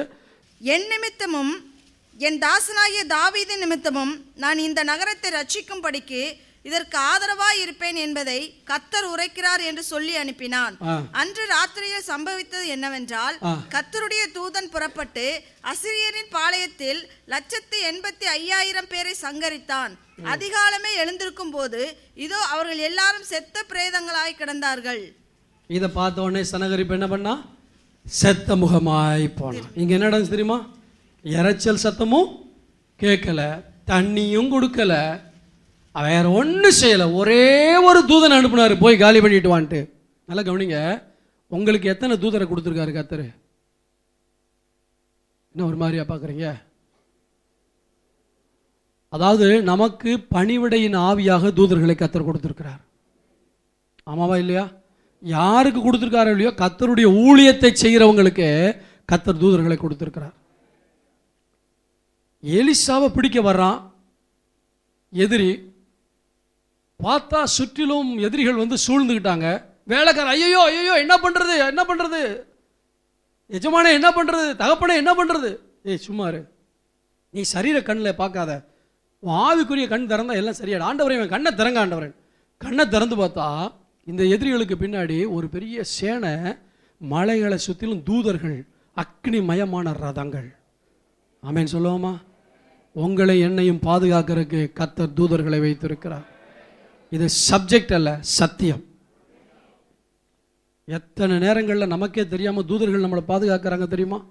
எத்தனை ஆக்சிடென்ட்லேருந்து நம்மளை பாதுகாக்கிறாங்க தெரியுமா? எத்தனை போராட்டத்திலிருந்து பாதுகாக்கிறாங்க தெரியுமா? இந்த இடத்துல யுத்தத்தில் ஜெயம் கிடைத்ததுக்கு காரணம் கர்த்தர் பரலோகத்திலிருந்து ஒரு தூதனை அனுப்பினார். என் தேவன் பரலோகத்திலிருந்து ஒரு தூதனை, அதாவது ஜெபம்ங்கிற யுத்தத்தை பண்ணிக்கிட்டு இருக்கார் இயேசு. ரத்தம் வடிஞ்சு அப்படியே வேர்வையா வருது. அந்த நேரத்தில் அவரை பலப்படுத்துவதற்கு ஒரு தூதனை, தெய்வத்தை பலப்படுத்துவதற்கு ஒரு தூதன். ஏனென்றால் அவர் மனிதனாக இருந்தார். தேவனாக இருந்தால் தூதன் பலப்படுத்த தேவையில்லை, அவர் மனுஷனாக இருந்தார். அப்போ யுத்தத்தில் நமக்கு உதவி செய்ய யாரை வைத்திருக்கிறார்? தூதர்களை தேவன் இப்படி பல மெத்தடில் கர்த்தர் வைத்திருக்கிறார். நமக்காக யுத்தம் பண்ணுறதுல ஒரு 3 காரியத்தை சீக்கிரமாக வேகமாக சொல்கிறேன். எப்படி யுத்தம் பண்ணுவார்னா, முதல்ல நம்மளை உட்கார வச்சுட்டு, நீ சும்மாரு, நான் யுத்தம் பண்ணுறேன், நீ வேடிக்கை பாரும்பார். இது எந்த ஸ்டேஜு? ஆரம்ப ஸ்டேஜ். ரட்சிக்கப்பட்ட உடனே யுத்தத்தை கண்டா நீங்கள் ஓடிடுவீங்கன்ட்டு உங்களை உட்கார வச்சுட்டு அவர் யுத்தம் பண்ணுவார். இவ்வளோ நேரம் உங்களுக்கு என்ன சொன்னேன்? அவர் யுத்தம் பண்ணார். இப்போ யோசபாத் யுத்தம் பண்ணானா? இல்லை. இப்போ இப்போ இப்போ இப்போ எத்தனையோ காரியங்களை சொன்னமே. தண்ணி வந்த இடத்துல அந்த ராஜாக்கள் எந்த ராஜாவது யுத்தம் பண்ணானா? இல்லை. ஆனால் கர்த்தர் அவர்களுக்காக யுத்தம் பண்ணார். ரெண்டாவது என்ன செய்வார்? சங்கீதம் 144:1, என் கைகளை போருக்கும் என் விரல்களை யுத்தத்துக்கும் படிப்பிக்கிற என் கண்மலையாகிய கர்த்தருக்கு ஸ்தோத்திரம். சங்கீதம் 35:1, நீர் கேடகத்தையும் பரிசையும் பிடித்து எனக்கு ஒத்தாசையாக எழுந்து. ரெண்டாவது பார்ட்னர்ஷிப்பாக வருவார். நீ பாதி நான் பாதி, நான் யுத்தத்தை செய்கிறேன், நீ என் கூட இரு. ஆமீன் சொல்லுவோமா? என் கைகளை போருக்கும் என் விரல்களை யுத்தத்துக்கும் படிப்பிக்கிற என் கண்மலையாகிய கர்த்தருக்கு ஸ்தோத்திரம். நீர் கேடகத்தையும் பரிசையும் பிடித்து எனக்கு ஒத்தாசையாக நில்லும். அப்போ ஆண்டவரே, நான் பட்டயத்தை வச்சுக்கிறேன், நீங்கள் கேடகத்தை வச்சுக்கோங்க, 2 பேரும் சேர்ந்து என்ன செய்வோம்? அவர் அல்லேலூயா சொல்லுவோமா? வேடிக்கை பார்க்க வைக்கிற தெய்வம் என் கூட சேர்ந்து நான் எப்படி செயல்படுறேன் பாருன்னு சொல்லி என்ன செய்கிறாரு? செயல்பட வைக்கிறார். சைக்கிள் கற்றுக் கொடுக்கும் போதில் பிள்ளைய உட்கார வச்சுட்டு, அப்பா எப்படி ஓட்டுறேன் பாரு, அப்படி எப்படி காலை போடுறேன் பாரு, எப்படி பெடல் போடுறேன் பாரு, பிள்ளைய பார்க்க வைப்பார். ரெண்டாவது அப்பா என்ன செய்வார்? சைக்கிளை பிடிச்சிக்கிட்டு, நான் ஏறின மாதிரி ஏறு, நான் காலை போட்ட மாதிரி போடு, நான் சுற்றுற மாதிரி சுற்றுன்னு சொல்லி கூடையே ஓடியாருவார். அடுத்த ஸ்டேஜ் இருக்கு, கையை விட்டுருவார், நீயே போன்றுவார். அல்லேலூயா சொல்லுமா? கரங்களை தட்டி கர்த்தரை மகிமைப்படுத்துவோமே. அல்லேலூயா. 1 சாமுவேல் 14:45 சொல்லப்பட்டிருக்கிறது, தேவன் துணை நிற்க இன்று காரியத்தை நடப்பித்தான். அப்படின்னு அர்த்தம், கர்த்தர் கூட இருந்து அந்த யோனத்தானோடு கூட இருந்து கர்த்தர் யுத்தம் பண்ணினார். யோனத்தானும் ஆண்டவரும் சேர்ந்து யுத்தம் பண்ணினார்கள். 6ஆம் வசனத்தில், ஒருவேளை கர்த்தர் நமக்கு ஒரு உதவி செய்வார் என்று அவன் விசுவாசித்தானே, அந்த விசுவாசத்தில் கர்த்தர் அவனோட இணைஞ்சிக்கிட்டார். கர்த்தர் அவனோட இணைஞ்சதுனால அவனை உட்கார வச்சுட்டு இவர் சண்டை போடலை, அவங்க கூட சேர்ந்து அவனை பலப்படுத்தி அவனுக்கு முன்பாக வழிகளை திறந்து கொடுத்து இவரும் சேர்ந்து யுத்தம் பண்ணுகிறார். இதுதான் கர்த்தர் செய்கிற காரியம். 2 சாமுவேல் 5ஆம் அதிகாரத்தில் 24ஆம் வசனத்தில், சீக்கிரமாய் எழும்பிப்போ, அப்பொழுது பெலிஸ்தேரின் பாளையத்தை முறியடிக்க கர்த்தர் உனக்கு முன்பாக புறப்பட்டிருப்பார். யுத்தத்தில் பார்ட்னர்ஷிப்பாக கர்த்தர் நம்மோடு வேலை செய்கிறார். கரங்களை தட்டி கர்த்தருடைய நாமத்தை மகிமைப்படுத்துவோம். நம்ம உட்கார வச்சுட்டு அவர் யுத்தம் பண்றாரு. ரெண்டாவது நம்ம கூட சேர்ந்துட்டு வா, 2 பேரும் சேர்ந்து சண்டை போடலாம். அல்லேலூயா. நான் யுத்த களத்தில் தனியா இல்லை. சொல்லுங்க பார்க்கலாம். நான் யுத்த களத்தில் தனியா இல்லை. என்னை அழைத்த தெய்வம், என்னை ரட்சித்த தெய்வம், என்னை அபிஷேகித்த தெய்வம், என்னை பேர் சொல்லி அழைத்த தெய்வம் என் கூட இருந்து எனக்காக யுத்தம் பண்ணுகிறார். அல்லேலூயா. அந்த தெய்வம் எனக்காக யுத்தம் பண்ணி கொண்டிருக்கிறார். கர்த்தருடைய பரிசுத்த நாமத்துக்கு மகிமை உண்டாதாக. 3ஆவதாக, நம்மளை பலப்படுத்திட்டு அவர் உட்காந்துட்டு நீ போய் சண்டை போடுறான் பாரு. 3ஆவது செய்கிறது என்னது? நீ போய் சண்டை. யோசுவா 12ஆம் அதிகாரம் 8ஆம் வசனத்தில் வாசிக்கிறோம், யோசுவாவும் இஸ்ரவேல் புத்திரரும் முறியடித்தவர்களுமான ராஜாக்கள் யாரெனில். யார் யாரு? யோசுவாவும் இஸ்ரவேல் புத்திரரும். இதுல கர்த்தர் கூட நிற்கிறாரா? இல்லை, அவர் பலத்தை கொடுத்துட்டு ஒதுங்கிட்டார். ஸ்பிரிச்சுவல் லைஃப்ல மெச்சூரிட்டி என்ன தெரியுமா? கர்த்தர் மேல இருக்கிற விசுவாசத்துல நாமே யுத்த களத்துல இறங்குறது. ஒன்னொன்னுக்கும் போயிட்டு ஏமா ஏமா ஏமா எதை செய்யுமா அதை செய்யுமா, ஏமா எனக்கு ஊட்டி விடுமா, எனக்கு இட்லி கொடுமா, அதை கொடுமா, இதை இல்லை, நீ போய் சுட்டு சாப்பிடு. நீ வயசு என்ன வயசு? நீ சுட்டு சாப்பிட்ற வயசு. ஆண்டவர் சொல்லாரு, என் மேல இருக்க விசுவாசத்தில் நீ போ, நான் பார்த்துக்கிறேன். நீங்க தைரியமா போகணும். இந்த தைரியத்தில் தான் கேடயத்தையும் பரிசையும் பிடித்து நில்லுன்னு சொன்னவன் கர்த்தர் என் கூட இருக்காருங்கிற விசுவாசத்தில் ஒரு பெரிய கோலியாத்தை தனி ஆளா போய் சந்திக்கிறான். அல்லேலூயா சொல்லுவோமா? யாரு? சாதாரண தாவீது தனியா போறான். அவன் போய் சண்டை போட்டு அவன் தலையை வாங்குறான். கூட கர்த்தர் இருந்தார். அவர் யுத்தம் பண்ணல, கர்த்தர் அவனோடு இருந்தார். ஏன்னா அவனுக்கு கொடுத்த ட்ரெயின் ஏற்கனவே கைகளை போருக்கு தயாராக்கியிருக்கார். தெய்வப்பிள்ளைய, உனக்கு வர்ற சின்ன பிரச்சனை போராட்டம் இதெல்லாம் என்ன தெரியுமா? உன்னை பெரிய யுத்தத்துக்கு கர்த்தர் பழக்க வைப்பதற்காக உன் கைகளிலே நேரிடுகிற அந்த காரியத்தை நீ சர்வ சாதாரணமாக நினைக்காத. உங்கள் துயரங்கள் வீண் என்று எண்ண வேண்டாம், உங்கள் போராட்டங்கள் வீண் என்று எண்ண வேண்டாம். இதெல்லாம் கர்த்தர் உங்களை ஒரு பெரிய போருக்கு தயாராக்குற ஒரு காரியம். கர்த்தருக்கு சோத்திரம். கர்த்தர் இப்படி தான் நம்ம என்ன செய்கிறார். இவருங்க யாரு? நான் முதலாவது சொன்னேன், எய்த்தை விட்டு கடந்தவர்களுக்கு அவர்களுக்காக அவர் என்ன செய்வார்? யுத்தம் பண்ணுவார். கர்த்தர் சோத்திரம். கர்த்தரோடு நடக்கிறவங்களுக்கு அவரோடு இருந்து யுத்தம் செய்வார். இப்போ வனாந்தரத்தை கடந்து வந்தாச்சு, வனாந்தர அனுபவத்தெல்லாம் கடந்தாச்சு. ஆமேன்னு சொல்லுங்களேன். பாடுகள், சோதனைகள், பிரச்சனைகள், இந்த வனாந்தரத்தை கடந்து வந்ததுக்கப்புறம் இவ்வளவு அனுபவம் இருக்கு, இனி கர்த்தரை தொந்தரவு வேணாம், நம்மளே பார்ப்போன்ட்டு யோசுவா ஜனங்களை கூட்டிட்டு போறான். ஆமேன்னு சொல்லுவோமா? உன்னுடைய வாழ்க்கையில் எதிர்படுகிற வனாந்தரத்தின் போராட்ட நாட்கள் உனக்கு வீணல்ல, அதுதான் கர்த்தர் உனக்கு கொடுக்கிற பயிற்சி. அந்த பயிற்சி தான் தேசத்தை சுதந்தரிப்பதற்கு, ஆசீர்வாதத்தை சுதந்தரிப்பதற்கு. அங்கே எத்தனை எதிரிகள் இருந்தாலும் அதை பற்றி கவலைப்படாம அத்தனை பேரையும் அடிச்சு விரட்டிட்டு அந்த ராஜ்யத்தை சுதந்தரித்தார்கள், அந்த ஆசீர்வாதத்தை அவர்கள் சுதந்தரித்தார்கள். ஆமென் சொல்லுவோமா? வனாந்தரத்தை கடந்துட்டீங்களா? வனாந்தரத்தை கடந்துட்டா ஆசீர்வாதத்தை சுதந்தரிக்கிறதுக்கு யுத்தங்களை நீங்களே பண்ணுவீங்க, நீங்களே எதிரிகளை ஓட ஓட விரட்டுவீங்க. கர்த்தர் உங்களுக்கு ஆசீர்வாதத்தை கொடுப்பார். யோசுவா 11ஆம் அதிகாரத்தில் தேவன் ஆலோசனை எப்படியெல்லாம் கொடுத்தாரோ அதன்படி செஞ்சதுனால ஜெயிச்சான்னு போட்டிருக்கு. நீங்கள் வீட்டில் போய் வாசி பாருங்க. 11ஆம் அதிகாரத்தில் ஏகப்பட்ட போராட்டங்கள் வருது, நிறைய ராஜாக்கள் வர்றாங்க. அத்தனை பேரையும் ஜெயிக்கிறதுக்கு ஆண்டவர் ஒரு மெத்தட் சொல்லி கொடுத்தார். அந்த கவுன்சிலிங் கொடுத்து இப்படி இப்படி செய்யுன்னு சொல்லாரு. அப்படி செஞ்சா ஜெயமும் எடுத்தான். உங்கள் வாழ்க்கையில் என்ன தேவை? வெற்றி தேவையா, தோல்வி தேவையா? ஆமேன்னு சொல்லுவோமா? இல்லை கவனிங்க. யுத்தம் எதனால் வருகிறது? யுத்தம் எதனால் வருது? நானே விலைக்கு வாங்குற யுத்தம் உண்டு, கர்த்தர் எனக்கு எதிரியா மாறுற யுத்தம் உண்டு, கர்த்தரே எதிரிகளை எழுப்புகிற யுத்தம் உண்டு. இதுக்கெல்லாம் ஒரே காரணம், நான் மனம் திரும்பாது. ஆண்டவரே, அப்படிப்பட்ட யுத்தத்துக்குள்ள நான் போயிருந்தா இன்னைக்கு மனம் திரும்புறேன், எனக்கு உதவி செய்யுங்கப்பா. யுத்தத்தை தாங்க முடியலன்னு ஜெபம் பண்ணுங்க. ஒருவேளை நீங்க கர்த்தருக்காக வாழ்ற ஆளா இருந்து உங்களுக்கு யுத்தம் வந்துச்சுன்னா கவலைப்படாதீங்க, கர்த்தரே உங்களுக்கு யுத்தம் பண்ணுவார். நான் உனக்கு துணை நிற்கிற தேவன், நான் உனக்கு துணை நிற்கிற தேவன். எல்லாம் முழங்காலில் நின்று கர்த்தரை கரங்களை உயர்த்தி நல்ல விடுதலையோடு கர்த்தரை ஆராதிங்க. 2 காரியம் நடக்கணும். ஒன்று, இன்னும் நீங்கள் பாவத்தில் வாழ்ந்து அசுத்தத்தில் வாழ்ந்து தேவனுக்கு பிரியமில்லாத வாழ்க்கை வாழ்ந்துகிட்டு இருப்பீங்கன்னா இயேசுவின் ரத்தம் உங்கள் சகல பாவங்களையும் நீக்கி உங்களை சுத்திகரிக்க போதுமானதாக இருக்கிறது. நாம் நம்முடைய பாவங்களை அறிக்கையிட்டால், நம்முடைய பாவங்களை நீக்கி எல்லா அநியாயத்தை நீக்கி நம்மை சுத்திகரிப்பதற்கு அவர் உண்மையும் நீதியும் உள்ளவராக இருக்கிறார். சகோதரனே, சகோதரியே, உன் வாழ்க்கையில உன்னாலே உன் குடும்பத்தில் யுத்தங்கள் நடக்கும் என்றால், உன் வாழ்க்கையினாலே உன்னுடைய இச்சைகளினாலே உன்னுடைய பாவத்தினாலே யுத்தங்கள் நடந்து கொண்டிருக்குன்னா இன்னைக்கு தேவனிடத்தில் தாழ்த்தி ஒப்பு கொடுங்க. அந்த யுத்தங்களை எல்லாம் கர்த்தர் மாற்றப் போகிறார். அதே சமயத்தில், பாஸ்டர், நான் ஆண்டவருக்கு பிரியமாக தான் வாழ்கிறேன், ஆனால் போராட்டத்தின் நாட்கள் முடியலை, பிரச்சனை மேலே பிரச்சனை, போராட்டத்தின் மேலே போராட்டம், கவலைப்படாதே, கர்த்தர் உனக்காக யுத்தம் பண்ணுகிறார், கர்த்தர் உனக்காக யுத்தம் பண்ணுகிறார். அல்லேலூயா, அல்லேலூயா, அல்லேலூயா. தகப்பனே, சோத்ரம் சோத்ரம் சோத்ரம். யுத்தம் பண்ண வாழக்கூடிய படைகளின் ஆண்டவர் எங்களோடு இருக்கிறீர். சேனைகளின் கர்த்தர் எங்களோடு இருக்கிறீர். யுத்தத்தில் வல்லவர், யுத்தத்தில் வல்லவர், யுத்தத்தில் வல்லவர். ரிக்கபஹ ஷத்தரபலலபா ரிமஹதுனம ஷந்தரதரபா. அல்லேலூயா. கலங்காத, நீ பயப்படாத, திகையாத. உனக்காய் உன் விரல்களை, உன் கரங்களை யுத்தத்துக்கு படிப்பிக்கிற தேவன், உனக்கு ஆலோசனை கொடுக்கிற தெய்வம். அந்த யுத்தம் எப்படி மாறும் கவலைப்படாத.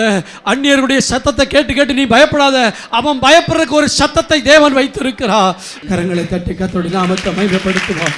பகைவனை கீழ்ப்படுத்துகிற தெய்வம், நம்மை ரட்சிக்கும்படியாக நமக்காய் எழுந்தருளுகிற தெய்வம் யுத்தத்தில் உனக்கு உதவி செய்வார்.